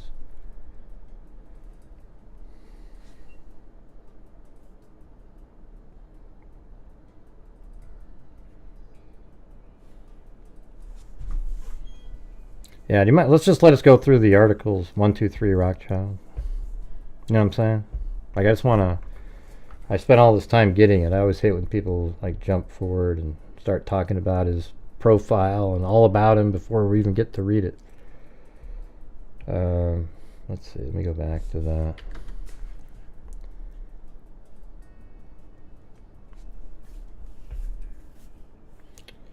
Gainesville Police Chief Wayne Clifton was in Marion County Thursday, said Kathy Hasbrook, a communications supervisor for the Gainesville Police. John Joyce, spokesman for the Florida Department of Law Enforcement and the task force investigating the murders, said he could not confirm or deny that Rolling is a suspect. We cannot make any kind of comment on the case at all. He said he was driving to Gainesville today and would consider commenting on the case after he had met with task force members. We just don't feel that it would be in the best interest of the investigation to be speaking on anything, Joyce said. The emergence of Rolling as a suspect in the killings followed statements by Clifton Wednesday that the task force had made substantial progress and narrowed the focus of the manhunt to a prime suspect. I think the community can feel at great ease at this point, Clifton says, causing the zeroing in on one, cautioning that the zeroing in on one, I don't know where that continues over here. I think it's like, that should have been where it came from. The Gainesville Task Force is concentrating on possible links between Gainesville murders and an unsolved triple homicide in Shreveport on November 4th, 1989. In that murder, Julie Grissom, 24, a brunette college student, was stabbed to death in her home along with her 8-year-old nephew, Sean, and her stepfather, Tom Grissom, 55. Julie Grissom's nude body was posed provocatively on a bed. Man, another brunette, by the way. Photos of that bizarre display apparently struck Gainesville Task Force investigators as being similar to the way the bodies of the 5 Gainesville students were posed. The bodies of several of the students stabbed to death in their off-campus apartments in Gainesville were mutilated, and one woman was decapitated, police have said. Other similarities struck the investigators. All the women in both cases were young brunettes. As in the 5 Gainesville killings, Julie Grissom's killer took his time at the murder scene, taking apparent pains to clean up evidence by using cleaning substances to wash her body, and that he even used it inside of her body. He also removed duct tape he had used to bind her, an act in common with at least one murder scene in Gainesville. The most obvious difference is the lack of mutilation in the Shreveport case, but experts say serial killers sometimes increase the level of violence as the string of murders continues. I think there's one of his victims he let go, too, I think. Task force officials still won't say whether they believe the same killer was involved in both cities. The Gainesville killing stunned the North Florida University town and commanded national headlines as investigators launched a nationwide search for the murderer. The mutilated bodies of first-year students Christina Powell, 17, and Sonia Larson, 18, were found August 26th. They lived at Williamsburg Village Apartments. And then it says, the next morning, the bodies of pre-law student Tracy Pauls and architect student Manuel Taboada, 23, both of University of Florida students, were found at Gatorwood Apartments. For several months after the slaying, the prime suspect was a University of Florida student, Edward Humphrey, who was later sentenced to a state mental hospital for evaluation and treatment after he was convicted in a separate case of beating his grandmother. Many investigators have said privately that Humphrey has been ruled out as a suspect. It was not disclosed whether the investigators had placed Danny Rolling in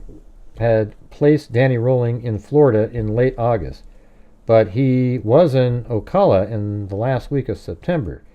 That's when he was arrested for armed robbery. According to a law enforcement affidavit, on September 7th, Danny Rolling entered a Winn-Dixie grocery store wielding a .38 caliber revolver. Yeah, and it says, holding the gun to a store manager's head, Rolling demanded money. The report states, after getting the money, Rolling jumped over a counter and fled in a two-door silver Ford Mustang. Let's see. A dispute between father and son who lived with his parents may have led to the May shooting, police said. Let's see. On May 16th, Rolling was arrested on a charge of simple possession of marijuana, but he was issued a summons and released. Then 2 days later, he was charged with attempted second-degree murder in the shooting of his father and is wanted in connection with the armed robbery of a Shreveport family the same day. Jeez.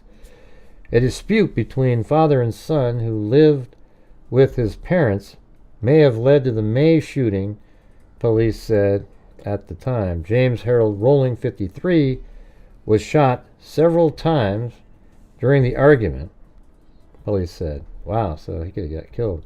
He survived the wounds and has returned home. Shreveport officer Sam Taylor said the two men and James Rolling's wife, Claudia Rolling, were inside the home when the shooting occurred. Police believe both men were armed during the confrontation.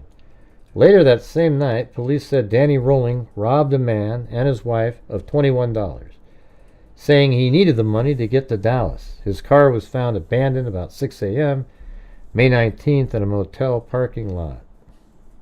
Although police staked out the area for almost 3 hours, they later discovered that Danny Rolling did not check into the hotel or motel.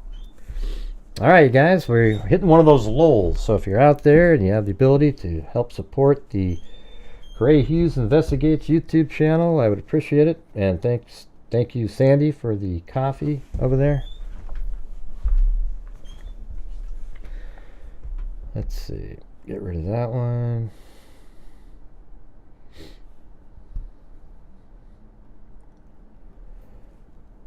There's another one. Let's see if there's anything different.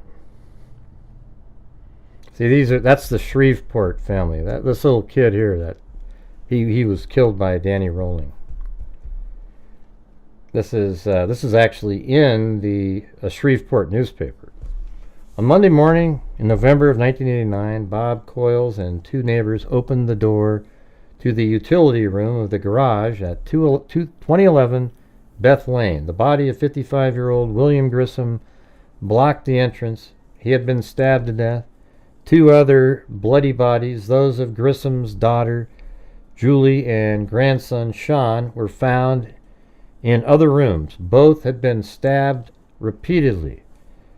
William Grissom, Tom to his friends, was last seen by neighbors a little after 5 p.m. on Saturday with his visiting grandson. So that's just a visiting grandson. Man, that sucks. Whom he was to return to his daughter Monday morning. I mean, what a nightmare. Jesus. When he failed to show the boy's mother, who lived on Buncombe Road, telephone, so he didn't show up to his mom's house, so probably the daughter of the grandfather, When he failed to show the body's mother, who lived in Buncombe Road, telephone police, the boy's mother, who called Coyle and asked him to check to see if everything was all right. So the mother called and had the police go over to see if everything was okay. It's a nightmare, said Coyle, shortly after the bodies were discovered. Coyle said he and Grissom were not only neighbors, but fishing buddies. You just don't think about something like this happening in your neighborhood. It's always across town or somewhere else.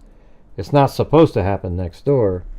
The next day, the smiling faces, pretty Julie Grissom, 24, and her young nephew, Sean, 8, stared off the pages of newspapers throughout the northwest Louisiana. The headlines read, "No motive or suspect." Police refused to name suspects, saying instead that the murder could have been anyone. The murders of Grissom, a retired AT&T worker battling throat cancer, Julie, an LSUS student on the verge of graduation, and Sean, who had been visiting for the week and rocked the quiet Southern Hills neighborhood. Said one neighbor, "You watch everything. We pray the murderer will confess or be caught soon so we can just feel secure again." Authorities kept a tight lid on information about the case. Both Coroner George McCormick and District Attorney Paul Kamauchi declined to answer specific questions about the case. They also seemed stymied. For nearly a year, the headlines would change, but the message would say the same: no details and little progress. On the Wednesday following the murder, the papers read, "Police find no leads in triple murder." That Thursday, police predicted a quick arrest, saying they were looking for a psychologically disturbed man.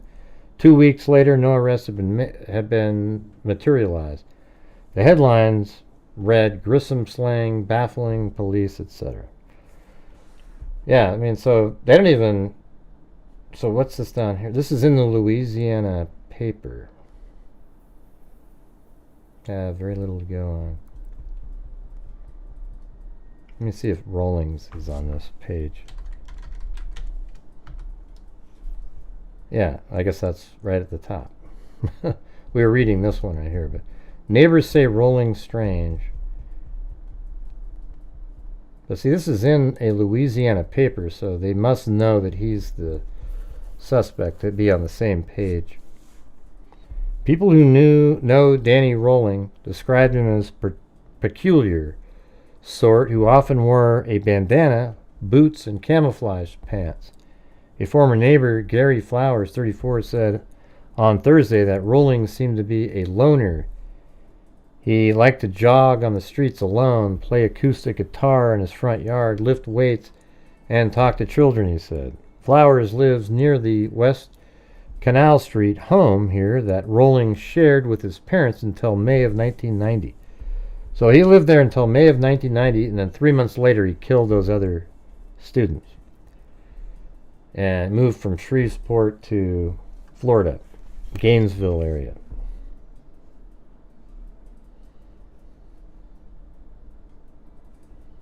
He's killed 8 people. They didn't convict him of the other 3, but he confessed to killing them on his deathbed. So it's 8.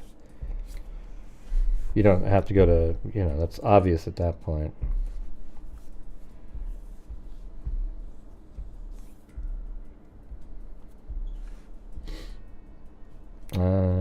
I'm going to get off. Just move on to the next one.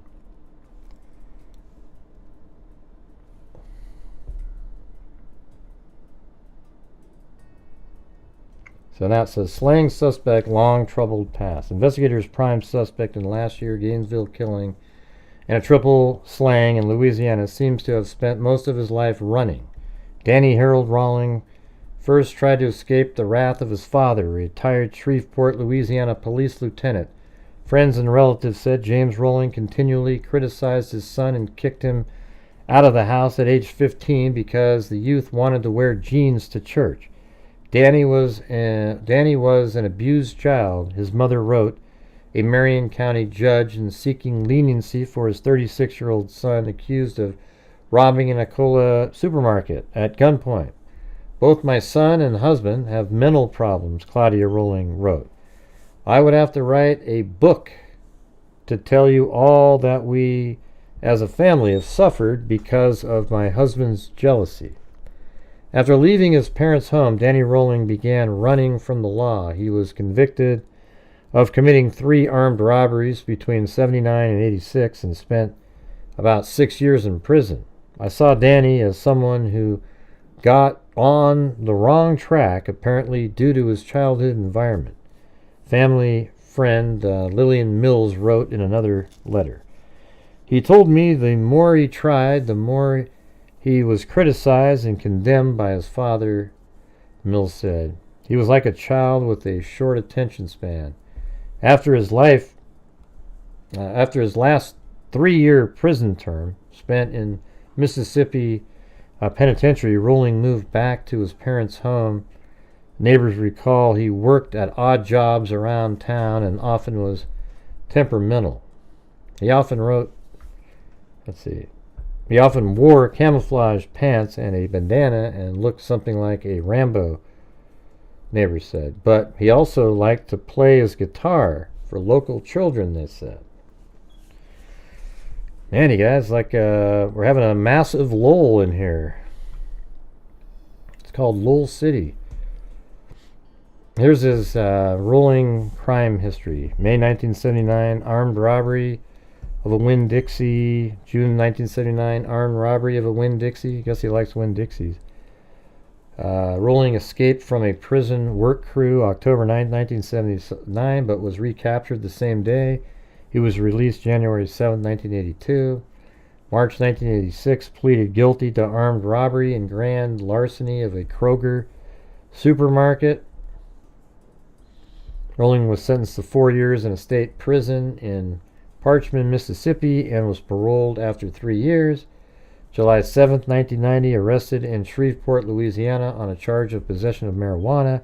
A bench warrant was issued for his arrest after he failed to appear in court. Then May 17, 1990, charged with attempted second-degree murder after allegedly shooting his father twice. And that's probably why he left, right? And then September 7th, armed robbery. But in between May and September is when he killed all 5 of those students. September 7th, 1990, armed robbery of a Winn-Dixie in Ocola. Rolling was arrested after a traffic accident while attempting to leave the crime scene. Yeah, not a genius. This is the mother letter, I guess. Letter from Rolling's mother. Danny Rolling's mother wrote to Richard Dykes, a state probation and parole officer in Ocola, after her son was arrested on armed robbery charges. The court received the undated letter October 3rd.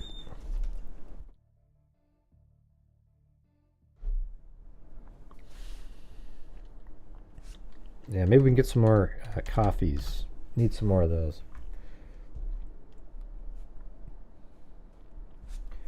Let me begin with this letter by thanking you for taking the time from a busy schedule to call me in behalf of my son, Danny Rolling. I have started this letter so many times trying to save not only my son, but also my husband.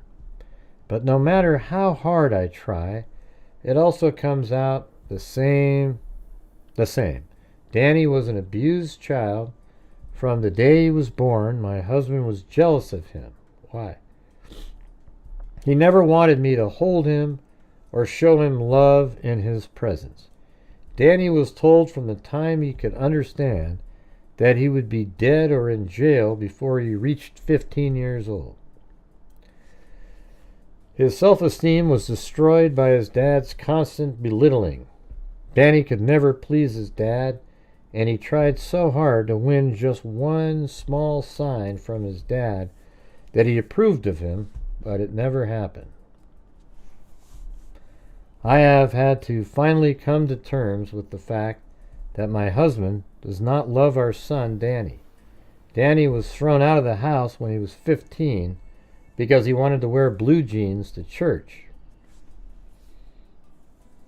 He stayed with my parents for several months.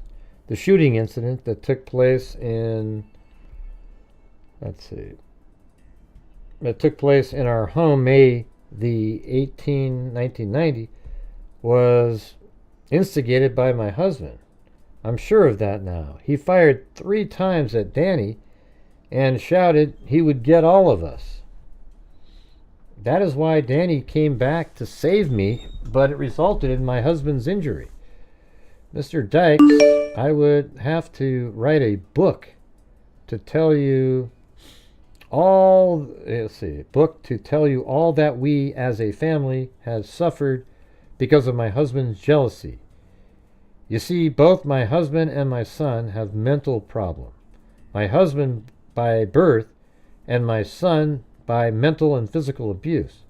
I know you have to remain objective, but please do what you can for him. I'm sending a copy of this letter to Judge Swigert, and I pray he will be merciful. I plan on being with Danny when he comes before the judge. Also, his brother and a very good friend are going to be with me. Let's see. You said he would be sentenced October 16th. If there's any change, let me know. Thank you again for your kindness and concern.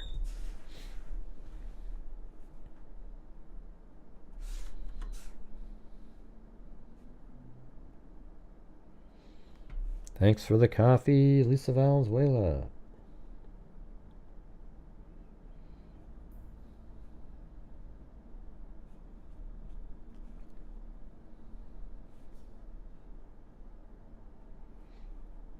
Yeah, there's so many articles, it's crazy.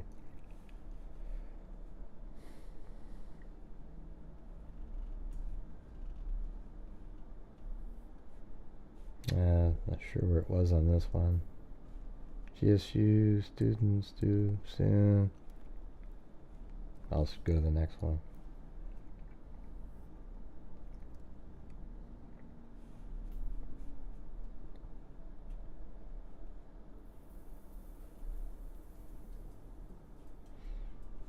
As 5 student slangs go to grand jury, some questions remain. In the end, it was a telephone call and a long shot hunch that pried open one of the most baffling and brutal crimes in Florida history. The killings of 5 college students 1 year ago. Police Chief Waylon Clifton remembers the breakthrough well, just before year's end, with his investigators exhausted and frustrated. He was looking forward to getting out of town for the Gator Bowl in Jacksonville. His beloved Ole Miss Rebels were taking on the Michigan Wolverines. His office phone rang. A lab analyst told him that a series of blood tests linked a Louisiana drifter named Danny Rolling to the gruesome murders. I suddenly felt like the whole weight of the world was off my shoulders, Clifton said. Since that winter day, the case against Chief Suspect Rolling 37 has grown. Authorities say they have linked semen, hairs, and fibers found at the murder scenes to him, and they have located the screwdriver he allegedly used to break into the students' apartments. A less authoritative case has been developed against Edward Humphrey, an emotionally troubled former university. Yeah, they didn't do anything with that.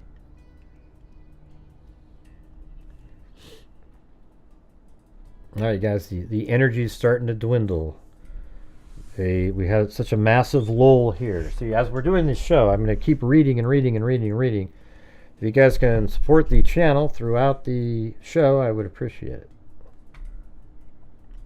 So this was an interesting map. This one really later. This is the kind of stuff that I like here.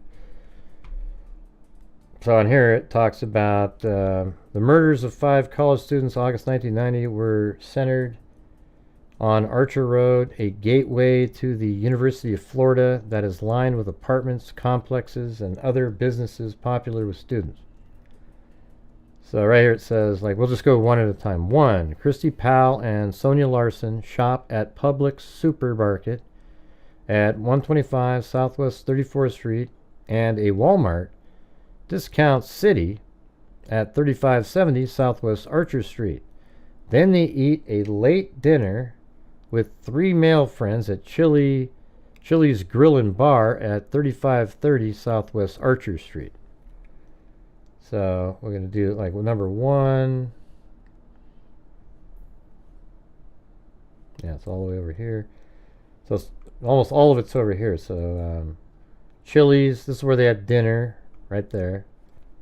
It's still called Chili's Grill and Bar, if you can believe that. And let's see, they went shopping over here.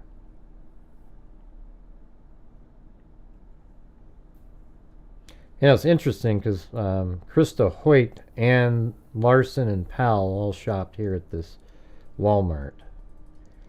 And then they also shopped over, I think that's what we're talking about. No, let's see.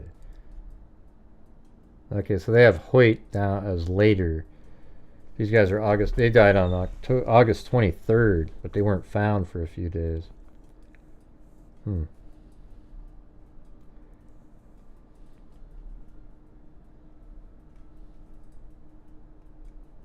Alright, so they also went over here to this mall, or Publix and Walmart. So let's see. So just right here, they went to this. There it is. It's still a Publix, amazingly. Thanks, Allie Cake.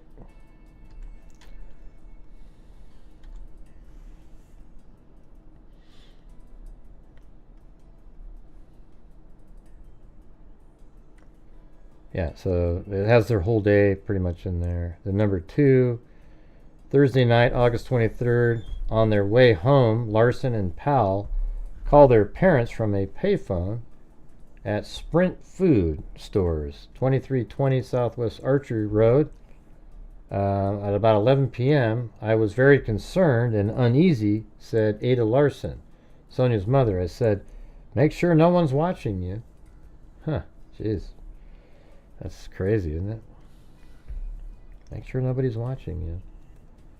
So that's number 2 right there. Let's put that one in there. I don't think I have that in there. 2320 Southwest Archer Road. Alright, so it's really close to... Wow, that's wild. Look how close it is to where Tracy Paulus and Manuel Taboada, right across the road there.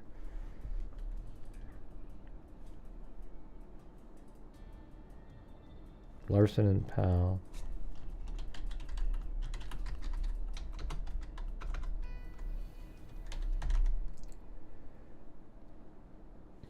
Call parents. And that's...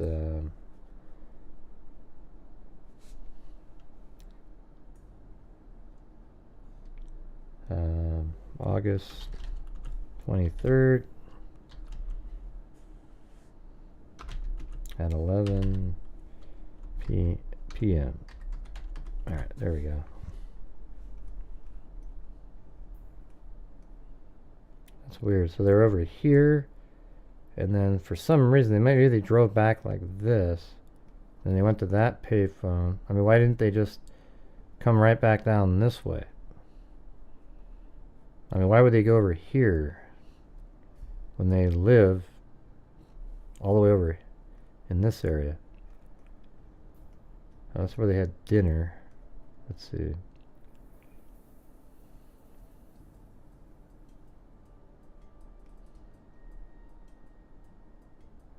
Now they shop there. So where the hell do they live?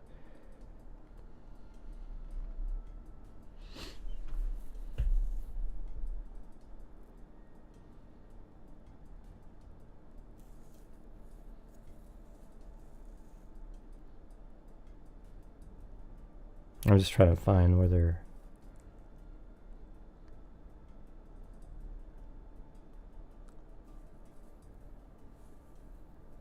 Oh, here they are. Okay, so they lived right there. Right, we showed that earlier. So they lived there, but they were over here shopping, and somehow they go to this payphone over here. I mean, you know, like, why wouldn't you just come down here? Maybe that's just where they knew that there was a payphone, I guess. Or I guess you can't see what I'm doing, can you? I've lost the chat's not on the screen.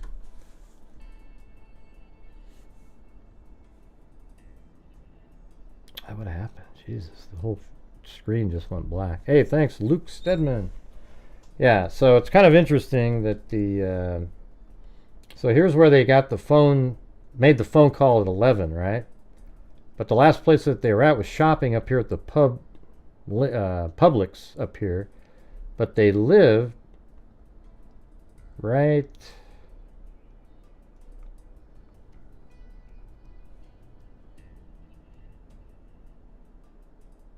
here. Well, that's the 3570. I'm going to have to type that in. Hold on. 3570 Southwest Archer Road. Oh, that's a shopping area. I guess we'll have to find it up there. And okay, so that was number 2. The number 3 is sometime after 11 p.m. Powell and Larson are murdered. Okay, 2000 Southwest 16th. So it should be. There. Maybe I don't have that. Let's see, 2000 Southwest 16th. Jesus, come on, you guys. Okay, I do have it there. There it is. So it's way over here. So maybe that does make sense then. All right. Okay, see that's what I'm saying. See, the logic didn't make sense. Now it does. So they were here shopping. Then they took this road straight down, took a left, and made it back to their apartment, which is right over here. But they called right here on a payphone first, because I think back then they didn't really have, there's no cell phones. And so they called there, and then they go home to their apartment here. Maybe they just didn't have a phone yet at their apartment. So now that makes sense. Okay. Thank you, Luke Stedman, Allie Cake, Sandy Shirley. Allie Cake twice. And then Sandy Shirley, yeah. All right.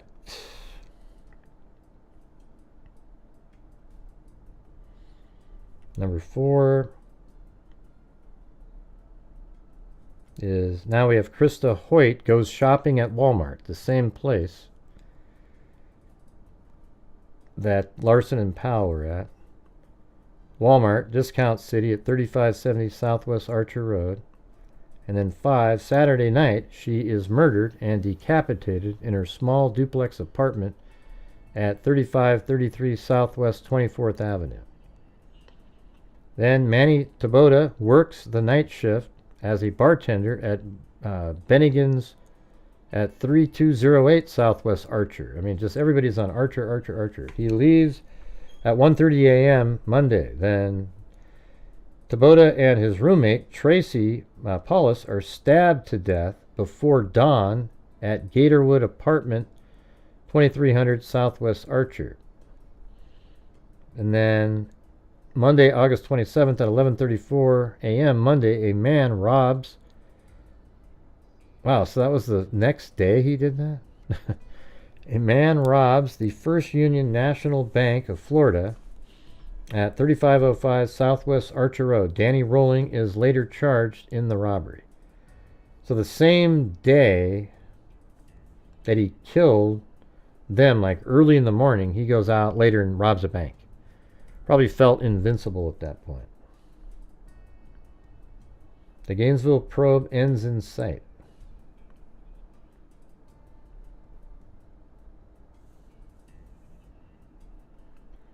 Let's see what it says right here. At the scenes of mayhem, Captain R.B. Ward spent hours trying to think as the killer had. It was clear he was a cold, wicked, evil individual.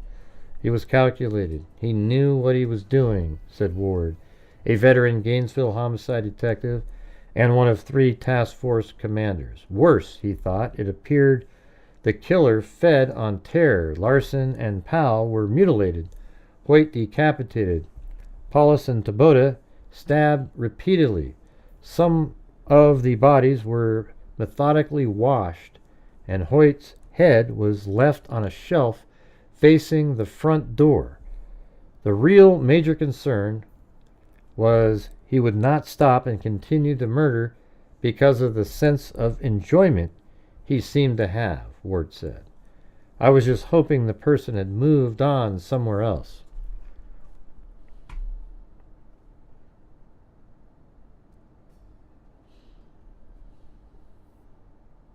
No, they're talking about Humphrey again. Let's see. Despite the task force, 120,700 hours on the case and a 4.7 million cost, no tidy end is in sight. The case is rife with mysteries, contradictions. What? Why would Rolling, a lone wolf with a history of bungling armed robberies, take a partner and turn into a calculating serial killer? I don't know what that means. Take a partner. Why would he choose an emotionally disturbed, difficult to control ally? Oh, they think that him and Humphrey are connected? You guys are stupid. See, this is exactly the same garbage that these YouTubers do, you know? Absolutely nothing there.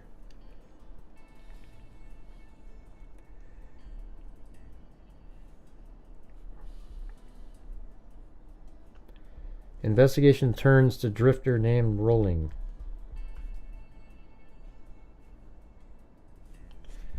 The road to the Marion County Jail of Ocala winds past the Golden Flake potato chip plant. Danny Harold Rolling had been hidden behind the gray cinder block. By the way, let me show you guys something. He actually look at this. This is where his campsite was, right here. It was on that map a minute ago. I just didn't get there. But Danny Rolling was right here in the woods. And look where he is in connection to all of these killings. He's just right there in the woods. Let's just see what it looked like. If you just look to the right here. So he had a campsite up in there. Probably went through a fence like that even. Isn't that nuts? And look, it's just like the only wooded area in the area. I mean, there's a little bit here and there, but look at that one little patch. You know, a little bit there, a little bit there, but that's a bigger, like a park. Natural area teaching laboratory.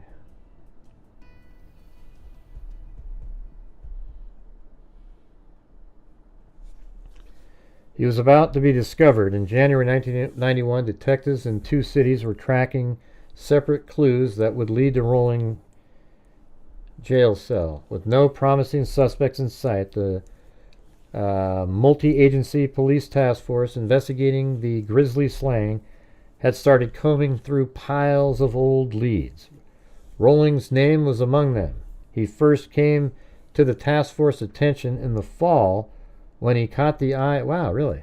So he caught the eye of detectives in Louisiana. They noticed Rolling was in Central Florida at the time of the Gainesville murders and in Shreveport at the time of an unsolved triple murder 9 months earlier. The tip, one of thousands, withered for months. Wow, just like Dan Doolin and Richard Allen. It wasn't until after New Year's Day that the name of the former short order cook from Shreveport was added to the list of serious suspects. On January 3rd, 2 FDLE agents visited Rolling at the Marion County Jail, where he was serving time for robbing an Ocala Winn-Dixie 4 months earlier. The agents met Rolling in the medical unit, where he was sent after he gashed his hands while throwing a toilet through a window. Wow, sounds just like Richard Allen. They asked Rolling for a simple sample, or for a blood sample. He agreed, but never signed a written consent form.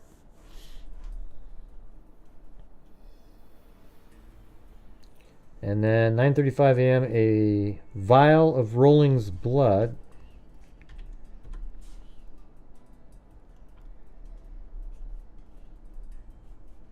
Wow, is this... Oh man, that's a big one. This might be a good one though. Seems pretty good. It was drawn What the hell's happening? Zoom, zoom, zoom, zoom, zoom, zoom, zoom, zoom.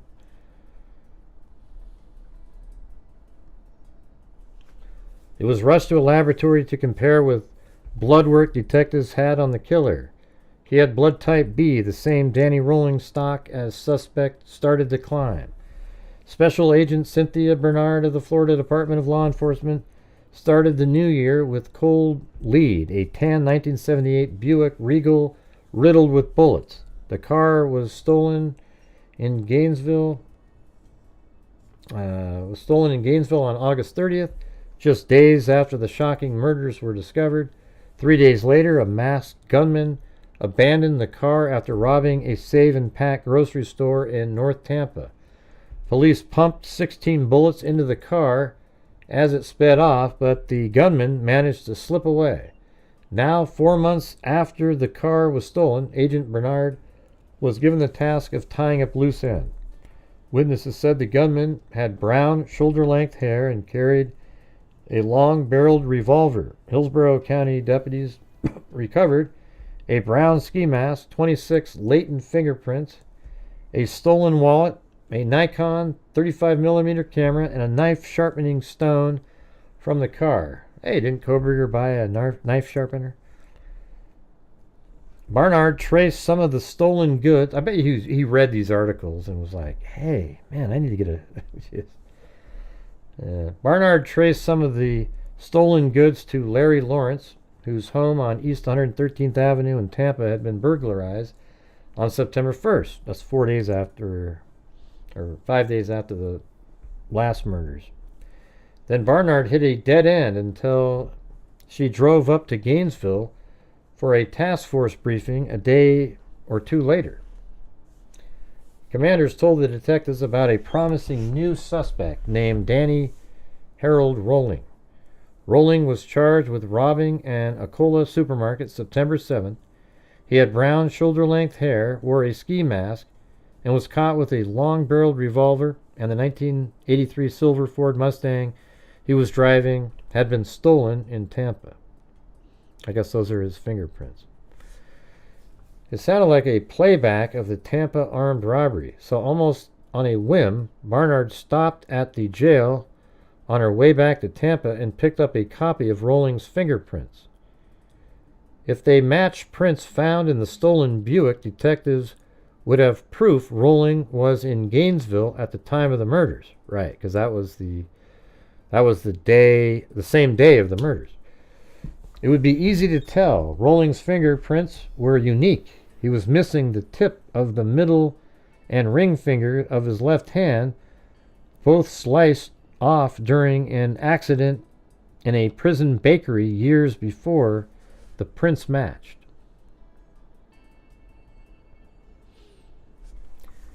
A throbbing toothache sent Rolling to jail dentist shortly after breakfast. Dentist Eddie Thompson quickly yanking the guilty bicuspid and tossed it into the wastebasket. The next morning, after realizing Rolling was a leading suspect in the student slaying, Correctional Officer Donna Bargioni fished the tooth and the bloody gauze wrapped around it out of the trash. FDLE agents took the items, hoping they contained enough of Rolling's blood for DNA testing. Agent Barnard and Steve Davenport visited the Tampa home of Reynaldo and Patricia Rio, owners of the 1983 silver Ford Mustang stolen on September 7th. The burglar broke in during the wee hours of the morning. Rolling stole the keys of the Mustang and 2 Timex watches after breaking into their apartment. At the time, the Rios and their 16-year-old son were asleep in their bedrooms, their bedroom door closed. Patricia Rio told the agents she didn't realize they'd been burglarized until the next morning when she noticed a banana peel carefully posed on a chair in the hallway. It was put there, so it was the first thing I saw when I got up, she said. Oh man, he wanted to send another message. Pry marks on the frame of the back sliding glass door indicated that Rolling broke in with a screwdriver. It was the same way the killer in Gainesville entered the victim's apartments. That evening in Gainesville, word finally leaked to the papers. Danny Harold Rolling, the 37-year-old son of Shreveport policeman, was now the prime suspect. We don't know anything. If we did, we'd tell you. We're just heartbroken over this, James H. Rolling, Danny's father, told reporters after learning his son was a suspect. Danny Harold Rolling's odyssey to Florida began with gunshots. On May 19, 1990, while living with his parents in Shreveport, Louisiana, Rolling and his father began embroiled in a violent shouting match. The fight started when his father ordered Rolling to roll up his car windows because it was raining. It ended when Rolling grabbed his father's gun and shot him twice in the face. Jesus. The elder Rolling recovered but was blinded in one eye. How did he survive that? Danny Rolling fled. Danny was born to James and Claudia Rolling on May 5, 1954, the first of two sons. His mother blamed much of his son's trouble on her abusive husband. From the day he was born, my husband was jealous. Okay, we've already read that. Rolling was on the run, crisscrossing the United States for months before he surfaced in Kansas City in the spring of 1990. A rash of armed robberies and convenience stores quickly followed. There, police believe Rollings broke into the home of Robert and Mary Kennedy and stole the car, registration, and veteran identification of their son, Michael J. Kennedy.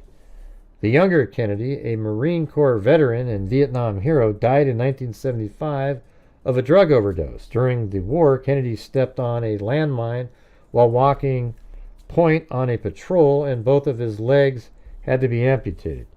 Kennedy also had strong ties to Tampa. The address on his registration was, I don't even know why this is detail. It doesn't need to be in there.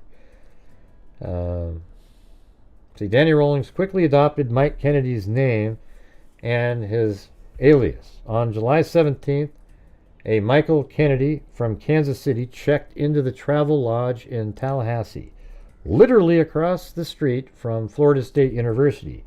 Most of the students were home for the summer. 4 days later, a man identifying himself as Michael Kennedy called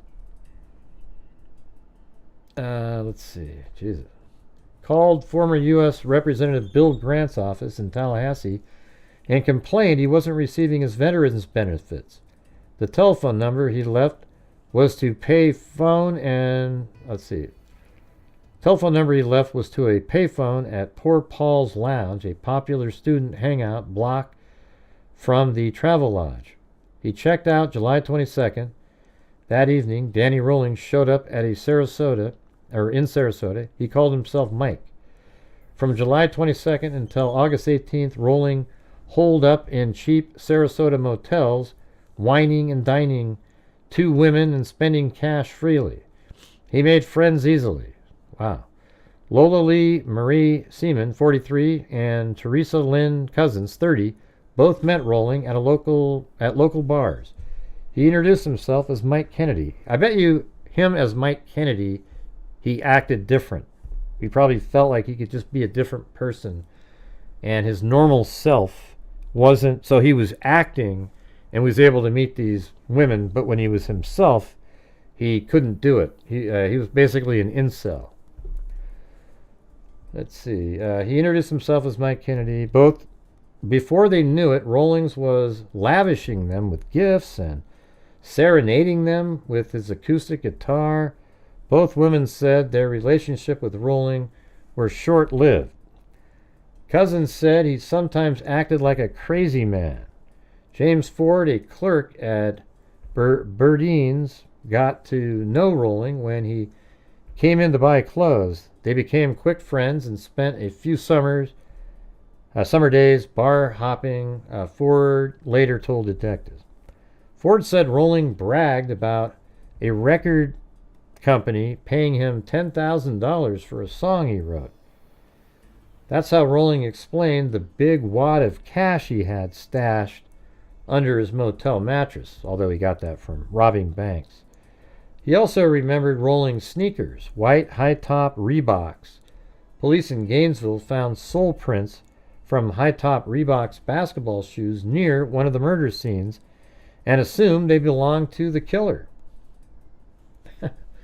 After Rolling paid Ford $500 for his Taurus 9mm semi-automatic pistol and his money started running thin, he sold his Ovation guitar for $200. A short time later, Rolling stepped onto a bus headed for Gainesville. Years ago, the University Inn was a classy hotel and popular with parents when they came to Gainesville to visit their children at the University of Florida. By the time Rolling checked in on August 18th, it was seedy, run down, and cheap. For 6 days, Rolling stayed in room 104, a cramped cubbyhole near the ice machine with 2 double beds and walls flecked with gaudy orange. Rolling's only known guest was Denise Taylor, a prostitute he met when he bought some crack cocaine at Porter's, a part of Gainesville where drugs and other vices are plentiful. Taylor, 31, said she went back to Rolling's room and they smoked crack in a makeshift pipe made of Coca-Cola can. After she got undressed, she said Rollings pulled out a small case of knives. They looked like doctor's instruments, blades, different shapes. Blades, Taylor said. Wow. This guy's a lot creepier than it sounded like. He didn't hurt me. He just took one of the knives and was rubbing it against me, Taylor said. He told me to keep my eyes closed. Rolling paid her $20. Paid her in 3 $20 bills. After that night, she never saw him again until detectives showed her his mugshot 8 months later. I don't even remember if he told me his name, Taylor said. With most of his money gone, Rolling checked out August 23rd and started camping out in a patch of woods near the intersection of Archer Road and 34th Street, a popular spot with vagrants and bums. It was within walking distance of the apartments where 5 college students were savagely murdered between August 24th and August 27th. Man, this article and that other one are really good ones. Yeah. FDLE agent Jack Denhart watched the tape on a videocassette recorder. The video came from the security camera at Vern's Quick Stop, a convenience store a block from the duplex where the decapitated body of Christa Hoyt was found August 27th. The store is across the road from Danny Rolling's campsite. So his campsite's right here. So what did they call it? Vern's Quick Stop. I bet it's still there.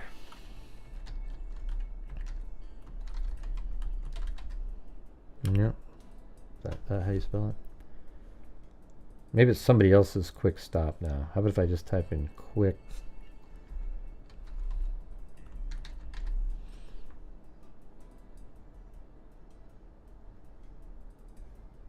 Yeah, right there.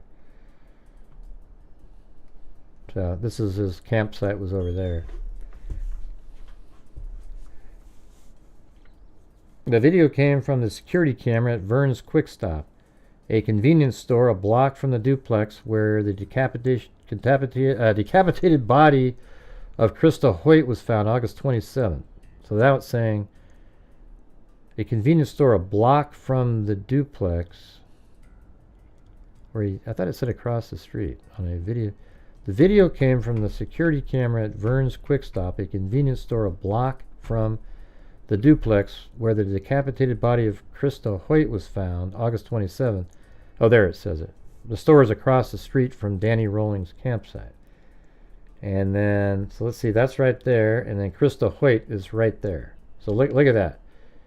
Check that out. Look at this right here. Danny Rollings is right there. And then there's surveillance camera there. And then Christa Hoyt is right there. Is that crazy? Jeez.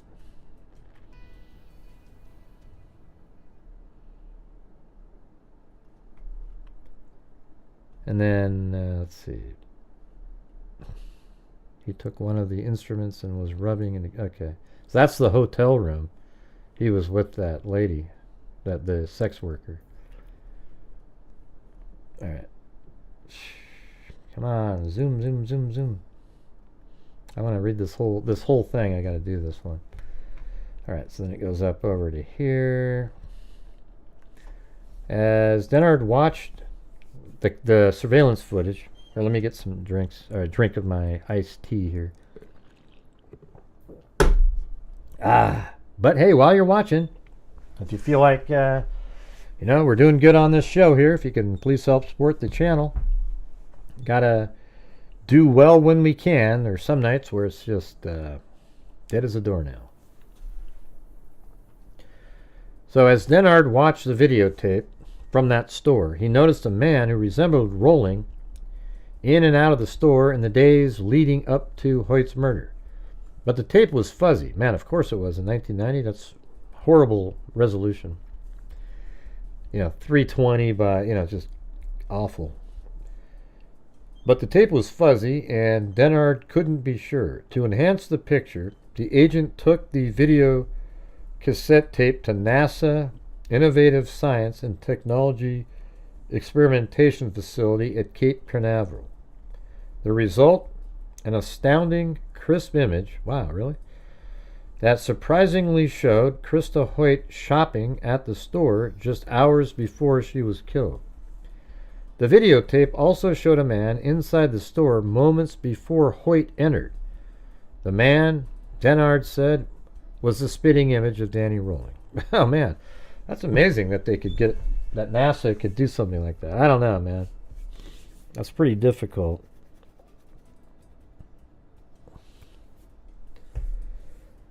Spitting image, man. So this is, you can kind of like think of Kohberger, right? Maybe he met one of them or them at the restaurants people talk about, or maybe it was online or whatever the hell it was. The videotape also showed a man inside the store moments before Hoyt entered. Remember, Hoyt's the one that had her head cut off. The man, Denard said, was the spitting image of Danny Rolling. Alcoa County Sheriff deputies were a foot trace away from catching Danny Rolling less than 24 hours after the last two student murders in Gainesville. On August 28th, the night following the robbery of the First Union National Bank, deputies spotted Rolling and a friend named Tony Danzy walking in a patch of woods a block away. Rolling bolted, and the deputies lost his trail in the thick underbrush. Wow. A police dog brought to help search sniffed out Rolling's vacant campsite, where officers found a stack of money stained by a red dye pack that exploded as Rolling was making his getaway from the bank.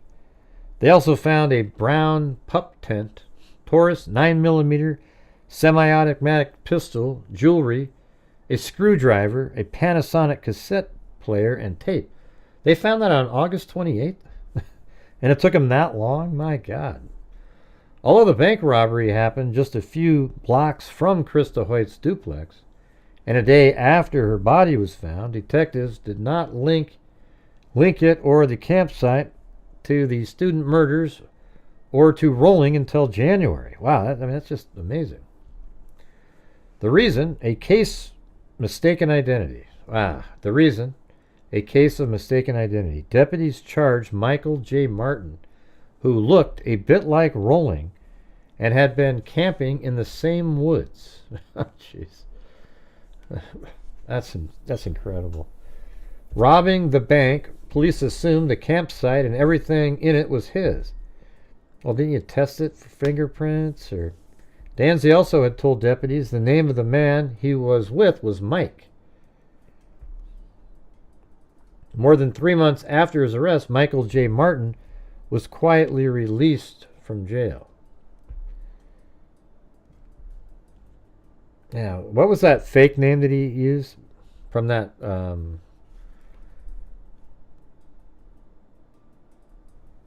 Down here.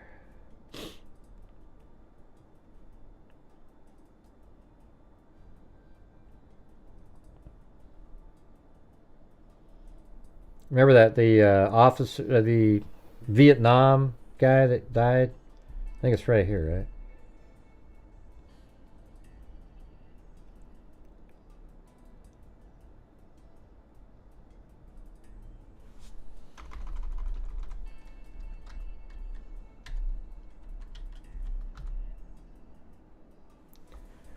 The younger Kennedy and Marine Corps. Oh, see, look at that. His name was Mike.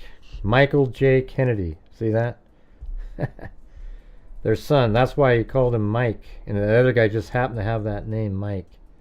Danzy. So remember, Rolling was walking with a guy named Danzy. And Danzy said the man's name was Mike. And that's because he used the fake ID from Mike Kennedy. Wow, that's crazy. Danzy also told deputies the name of the man he was with was Mike. More than 3 months after his arrest, Michael J. Martin was quietly released from jail.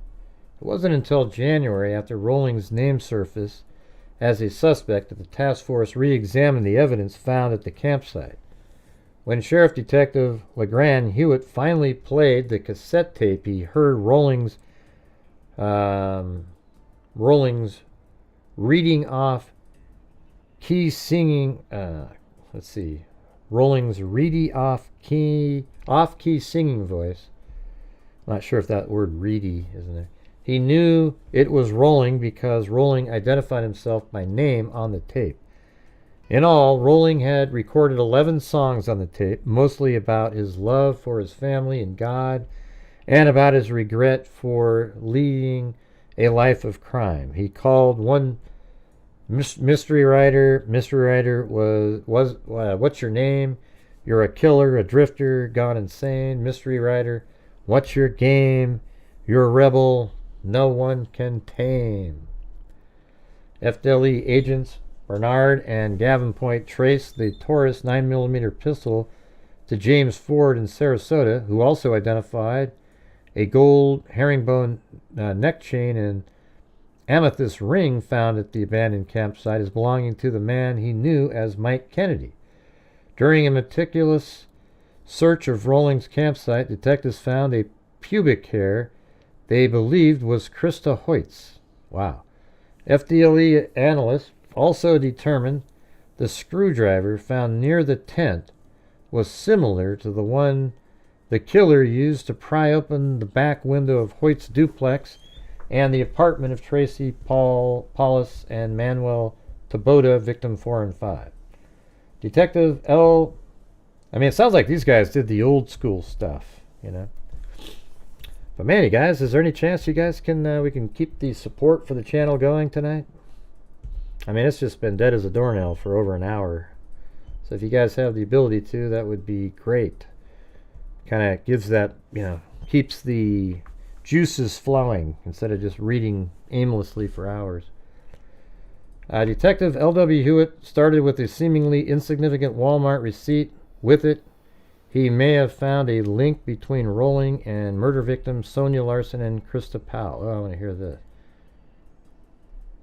The receipt was found in the victim's Williamsburg Village apartment. It showed that they went to the Walmart near their apartment on August 23rd, the last day they were seen alive, and at 6:03 p.m. made a $51.21 credit card purchase at Register 11.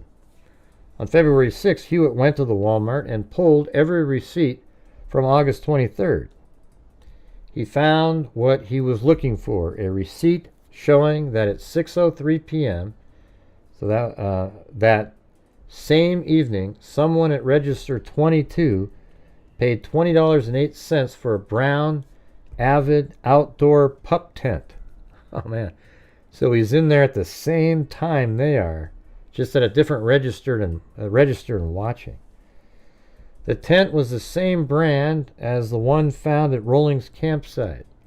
It was bought the same day Rolling checked out of the University Inn and started camping in the woods. On February 8th, Alachua County, come on, Alley Cake, I appreciate Alley Cake, but you're always the one that's, helping out, and as well as a lot of other people, but I appreciate it. Trying for a wave, what does it say? What is that thing after the 3 waves? Is that a chicken? Oh, an egg? The tent was the same brand as the one found in Rolling's campsite. It was bought the day Rolling checked out of the University Inn and started camping in the woods. On February 8th, Alachua County prosecutors, armed with a search warrant, returned to the Marion County Jail, where they took 3 vials of blood from Danny Rolling. Detectives also plucked his pubic hairs and took saliva samples and sets of handprint fingers and footprints.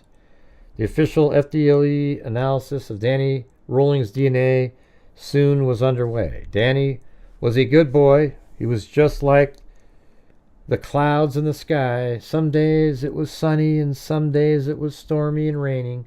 Rolling's grandmother, Cavis Rolling of Bibb, Georgia, told FDLE agents February 27. Thank you, Michelle H. Almost 20 months after the bodies of Julie Grissom, 24, her 8-year-old nephew, Sean Grissom, and her father, Tom Grissom, 55, were found in Shreveport, Danny Harold Rolling was named publicly as a suspect in the murders. Shreveport Lieutenant Gary Pittman told reporters that Rolling is not a prime suspect or the only suspect, but we're looking at him.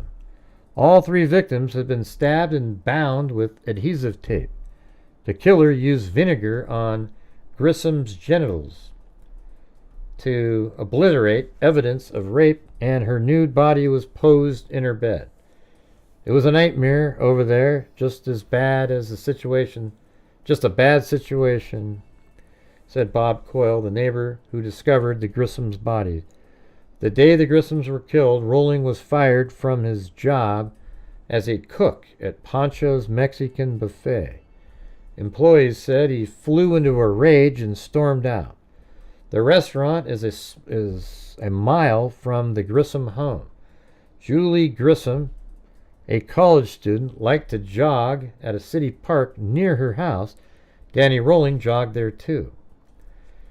A week after announcement in Shreveport, FDLE spokesman John Joyce announced that Alachua County prosecutors plan to seek an indictment against Danny Rolling. The key piece of evidence, Rolling's DNA, his genetic blueprint. Although the task force did not make the information public, the DNA profile taken from Rolling's blood matched the DNA profile taken from semen found at least at 2 of the murder scenes. Joyce said the task force decided not to rush the case against Rolling before a grand jury. Since Rolling was in jail, there was no reason for haste, Joyce told reporters.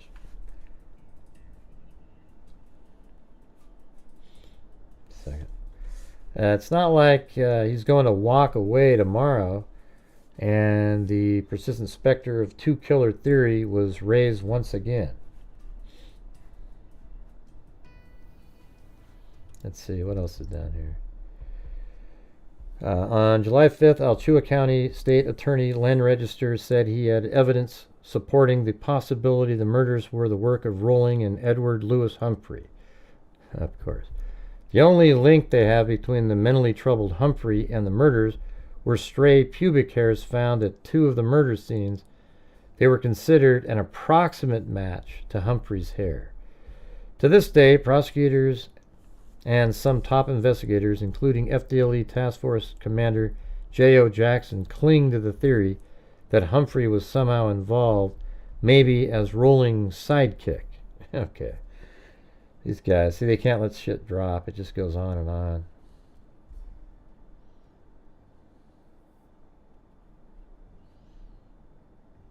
All right, I'm going to move on to the next one. That was pretty interesting.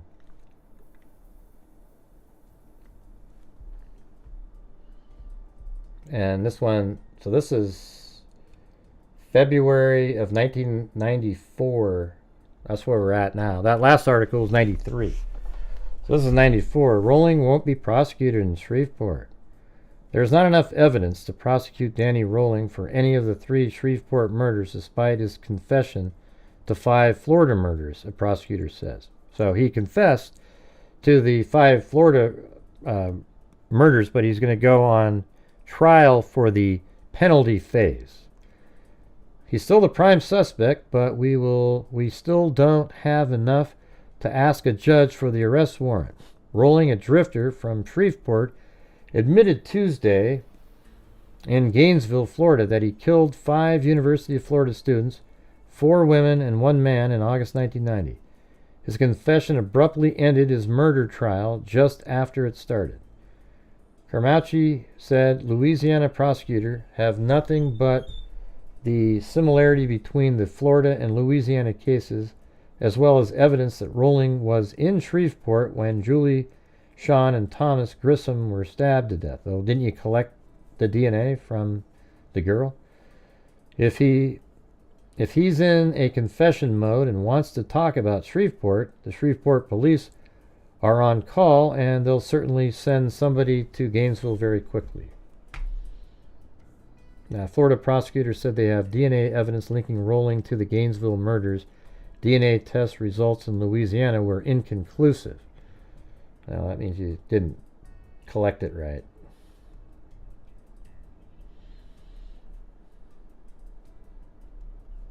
Now, Rolling pleads guilty. Death penalty sought in Gainesville student slayings. So they're going to... Rolling made the decision to plead guilty late last month and signed a petition to plead last week. The decision was kept from the victim's family, courthouse workers, and even workers in the state attorney's office. A chilling account of each of the 5 murders, 3 sexual assaults, and 3 burglaries was read by Smith in court after Rolling entered his plea. Wow. It'd be interesting to read that. An angry Mario Taboada brother and victim Manuel Taboada said it was difficult to hear the prosecutor talk about his brother's slaying. Well, I know that he did read it in the penalty phase. Maybe that's exactly what they're talking about. I've been imagining what took place that day over and over, Taboada said. It angers me that it ever took place. I don't choose to focus my energy, my anger, and my sorrow on the individual, Taboada said. I have no pity for the individual. This is a life form gone bad. Smith said Taboada was asleep when Rolling pried open the door to his apartment and then stabbed him repeatedly.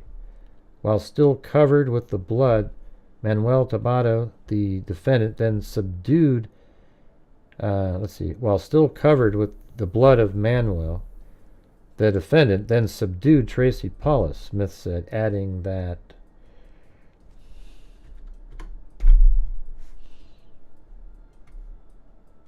Let's see. Where does it continue? I mean, he does sort of just look like somewhat normal, but look at those low ears, you guys. I mean, that ear is almost on his chin. That's ridiculous. Now, Rolling taped Paula's mouth and hands with tape, tore off her T-shirt and assaulted her.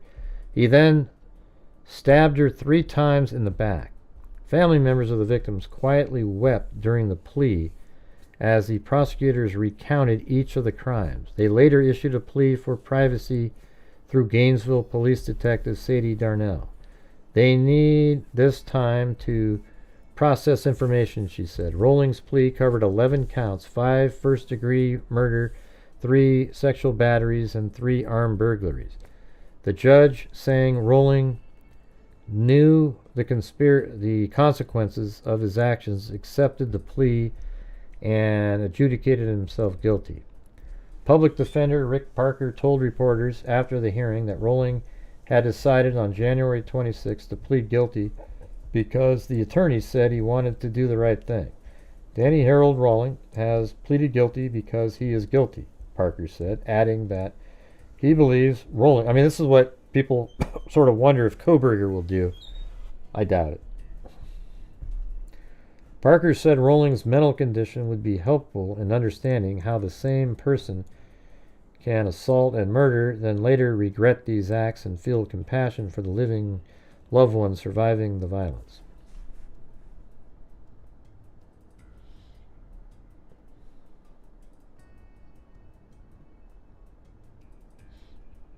Then all the way over in April.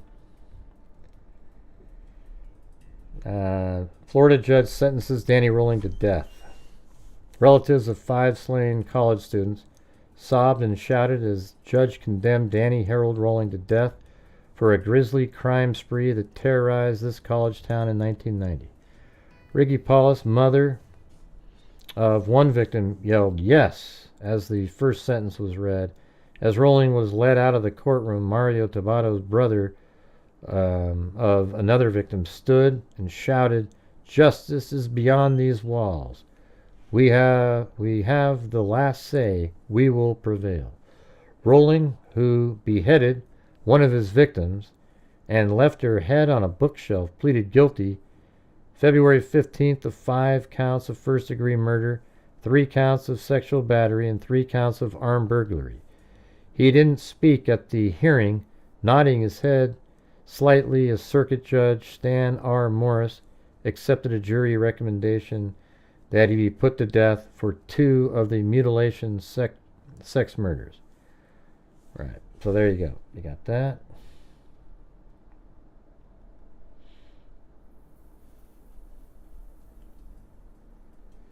Former Shreveport Danny executed. Former Shreveporter Danny Rollings executed. Danny Harold Rolling. This is on October 26, 2006. So we've just skipped 12 years later. All right. So Danny Harold Rolling, Florida's most notorious serial killer since Ted Bundy, was executed by injection Wednesday for butchering 5 college students in a ghastly string of slangs that terrorized Gainesville in 1990. Rolling, 52, was pronounced dead at 5:13 p.m. Central Daylight Time, more than 16 years after his killing rampage at the start of the University of Florida fall semester. When asked for a last statement, Rolling sang for 2 minutes what sounded like a hymn with a refrain, "None greater than thee, O Lord." Yeah, you sound like Ed Kemper. He appeared to continue singing after prison officials turned off the microphone, finally stopping just before he died. The bodies of his victims were found over 3 days in late August, just as the University of Florida's fall semester was beginning. All had been killed by a hunting knife. Some had been mutilated, sexually assaulted, and put in shocking poses. One girl's severed head had been placed on a shelf, her body posed as if seated. The killing spree touched off a huge manhunt and plunged the laid-back college town into panic. Students fled and residents armed themselves. Belongings that Rolling left at the campsite in the woods and DNA taken after a later arrest for robbery linked him to the slangs. When he came up for trial in 1994, he shocked the courtroom by pleading guilty.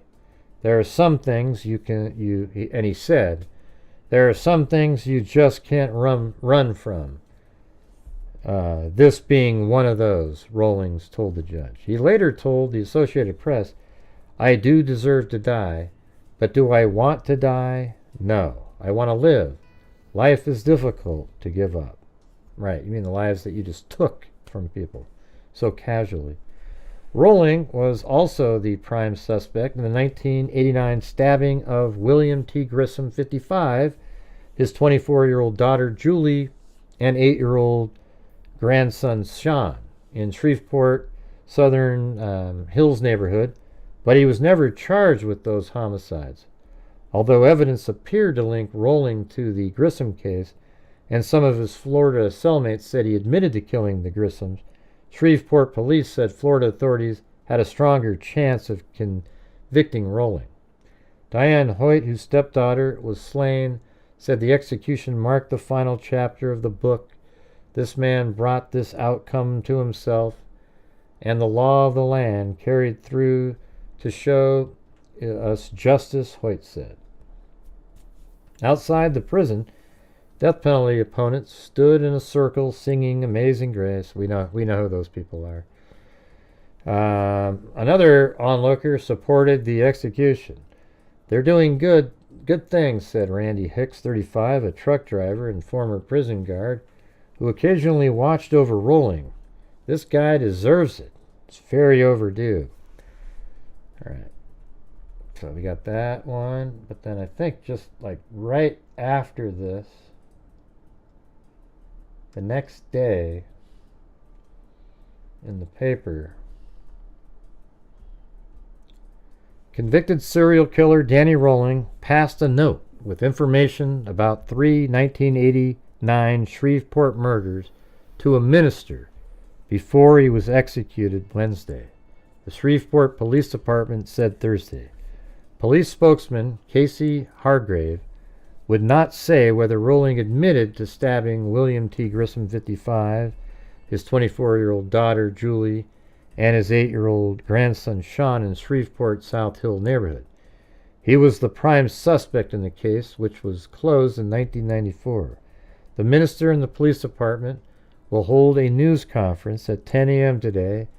At that time, the contents of the letter will be revealed.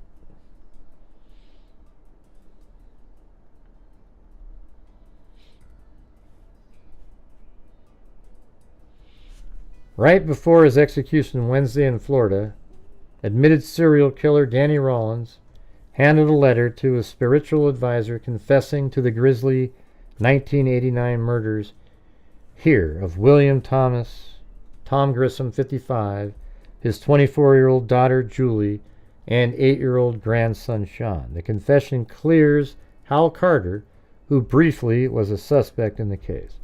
Pastor Mike Hudspeth of Shreveport read the letter Friday morning during a news conference at the Shreveport Police Department. In honor of Danny Rolling's request today, I read the following statement, Hudspeth said before sharing the confession. In order to fulfill all things that no stone be unturned, I hereby make a formal written statement concerning the murders of Julie, Tom, and Sean Grissom in my hometown of Shreveport, Louisiana. Hal Carter, Julie Grissom's former fiancé, is 100% innocent, totally pure of that crime. I, and I alone, am guilty. It was my hand that took those precious lights out of this old dark world. With all my heart and soul, with all my heart and soul, could bring them back. Being native son of Shreveport, I can only offer this confession of deep felt remorse over the loss of such fine, outstanding souls, Rolling stated. Prior to his execution Wednesday in Florida for butchering 5 college students in Gainesville, 1990, Rolling had asked Hudspeth to be his spiritual advisor and witness during the execution. Rolling told Hudspeth about 12 years ago that he killed the Grissoms, but because of pastoral confidentiality, Hudspeth kept it to himself. However, on Tuesday, I bet you the pastor convinced him to do that. However, on Tuesday, the serial killer promised the minister he'd have a written confession ready Wednesday, and several hours before the execution, Hudspeth received the letter. I'm familiar with jailhouse religion, but I do believe that Mr. Rolling was sincere about this letter and his confession, Hudspeth said. He appeared very humble and regretful. The Grissoms were found slain in William Grissom's Beth Lane home in November 1989. Authorities believe Rolling killed the woman, and the father and child walked in on it.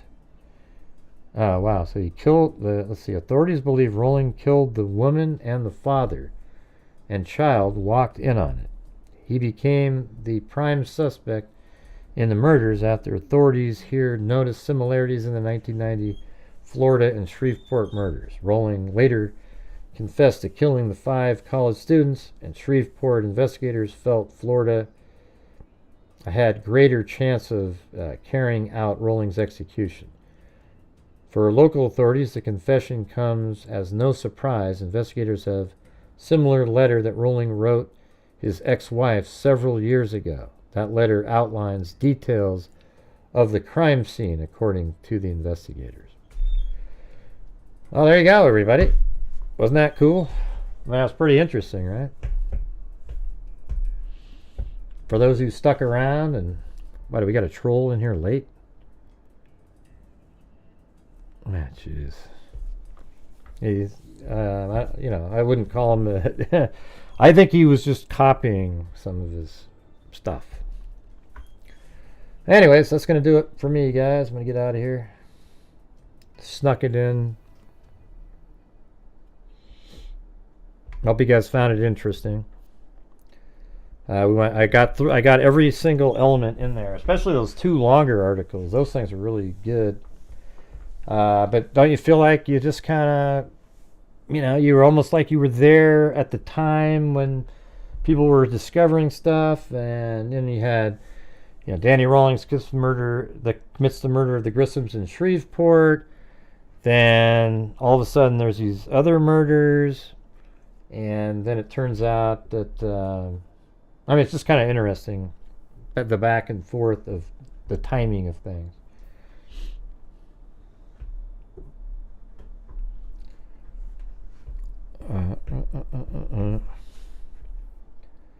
And what you guys should do is go out and watch the online on Court TV has the prosecution's full opening statement. The whole thing, not just what I had in the video. He goes through all the different crimes, and how he bought a K-bar knife sheath at a store, or a K-bar knife, and wore all black, a ski mask. Sounds like his might have been brown, but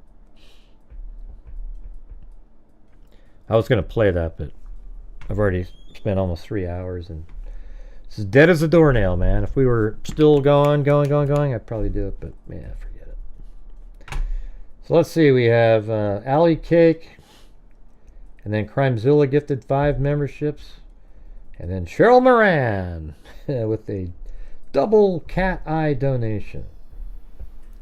Then we have Wise Child, this account, Daff M, then this account again, then Cinnamon Sin Freak, then Jeannie Gayagoy, then Kyle Steele gifted 5, then Carrie, Jess, then CR gifted 5, then Leon Littlejohn, Alley Cake, Curly Lock Diva, then Cheryl Moran, then Daff M, then Jax D with a half cat eye, then Cheryl Moran gifted a membership, Leon Littlejohn, Robin new member, then I gifted 5, then Alley Cake, Sandy Shirley, Alley Cake, Luke Stedman, Sandy Shirley, Alley Cake, Michelle. Man, that was so at 7:52 I gifted the 5 memberships, and then all the way up until, what time is it?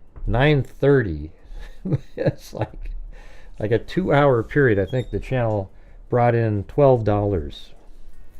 That's a long time frame there. That's tough. But I did it, you guys. I still got through it. It was amazing. I'm so proud of myself. Let's see. Yeah, that was cool. We got to the goal, though. That's all that matters. Well, yeah, it's just interesting. I think if you go back and if you got here late and you go back and listen to the portion where I think it was almost like a profiler went through it. That one you could hear. You start wondering about certain elements, because if Kohberger was trying to emulate Danny Rolling, and he was just going to go into Madison Mogan's room because she was the target, because Rolling had one target generally. The one time there was 2 girls in there, but they were in separate rooms, so he could still do it. When Kohberger went into the Idaho, 1122 King Road, both sets of murder victims were in the same room, and it created issues for him. He didn't expect for Kaylee to be in Madison's room, and that caused problems. Now, whether or not he did go in the house to maybe kill all the girls in separate rooms, we don't know. And then maybe Ethan Chapin just happened to be in there with Xana. So it's just kind of an interesting thing if you look at it. How does he do what? What does that mean, Brandon? How does he do it? What? How does he do what? What are you talking about? And then over here, we've got Amber, Sandy, Lisa Valenzuela. I think, and Lisa Valenzuela twice for coffees. So thank you guys. Anyways, hope you guys found that interesting. That was a lot of reading, but I think I did okay. I mean, at least I think I picked the parts that mattered, and you know, put together everything on a map. I mean, if you kind of missed it, you know, he had a campsite right here in the woods. Christa Hoyt here, he was at the same store as she was, and then he kills her right there, and then he kills just right over here Larson and Powell.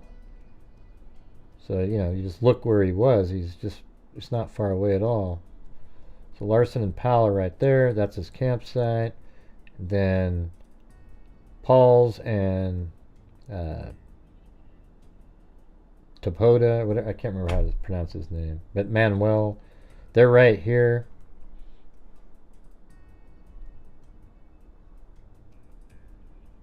Yeah, so that's where all this, the scene, the crime scenes where he killed people.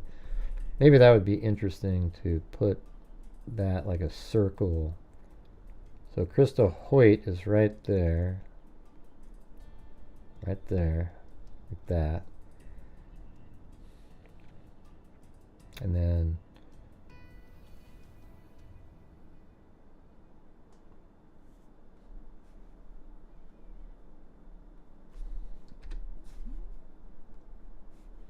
so there's one. Then the other crime scene is right here.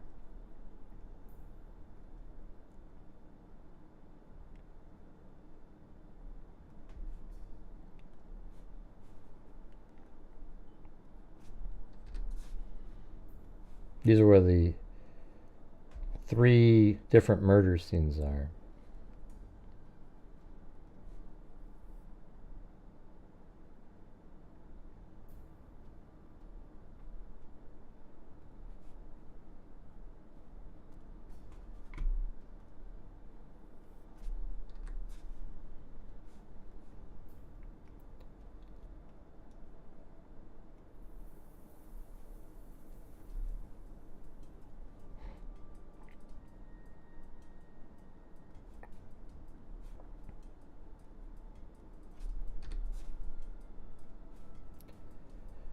Alright, so look at that. Those are the 3.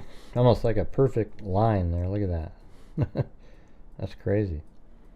But then this is where Danny Rawlings was, right here.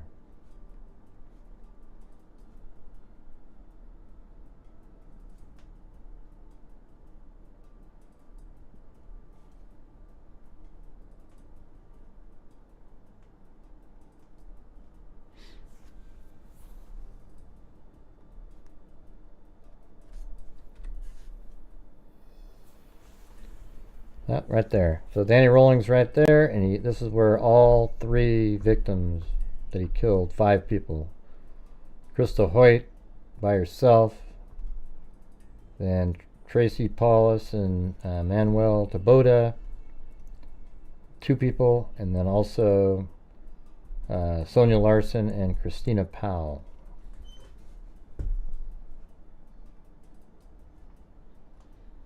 All right. Well, anyways, there you go, everybody. Thank you all for being here. We'll see you tomorrow. And hopefully, if you're out there, just watch the video. Watch this live stream. I think it was pretty interesting. That's basically all you need to know about Danny Rawlings. There's probably books that get into more detail. You know, they don't generally put in the newspaper the specific, you know, I mean, they've got pretty detailed in here, but not as much as they would from the documents. All right. So thanks, everybody. We'll see you guys later. And as I always say, well, by the way, I'm not even sure I showed my face one time, but I am here, everybody. All right. I am here. So there you are. We'll see you guys tomorrow. And as I always say, until next time, be safe out there. I do exist. Yeah, I've been doing this true crime thing. I don't just have an eyebrow. It was a person. During this whole time, I have not seen one person. I think I saw a person, but I know I saw an eyebrow. Crime dissector, plug rejector. I'm a certified human lie detector. Gonna get ya On a stretcher, you can try and play me like an old projector. Crime sector, is my nectar. Professor Gray's gonna give another lecture. Crime collector, freak connector, and I'm always gonna be a protector. Fool Deflector, interceptor, criminal than a spectre with a vector. on his pector. With all respect, y'all. Just remember I've a temple fucking checked ya. I Have no agenda, I'm no attender, and I'll serve it to you straight without a blunder. And in the end, I'm gonna send ya on a mission to reveal the true offender. Yeah, so I'll just get right back to it. We're all Richard Allen! Alright. If I don't see any guys, I guess Sunday is Easter though, right? Tomorrow. Wait, is today Saturday? What is today? I never know what day it is, you guys. I gotta be honest with you. There's no difference for me day to day. The date means nothing. You know what I mean? Like I do 7 shows a week, do videos every single day. I don't know what day it is 90% of the time. So tomorrow's Easter, right? So hey everybody, have a great Easter. Alright. All day Saturday? What's that mean? I thought Sunday was Easter. Anyways, all right. Thanks, everybody. See you guys later, and be safe out there.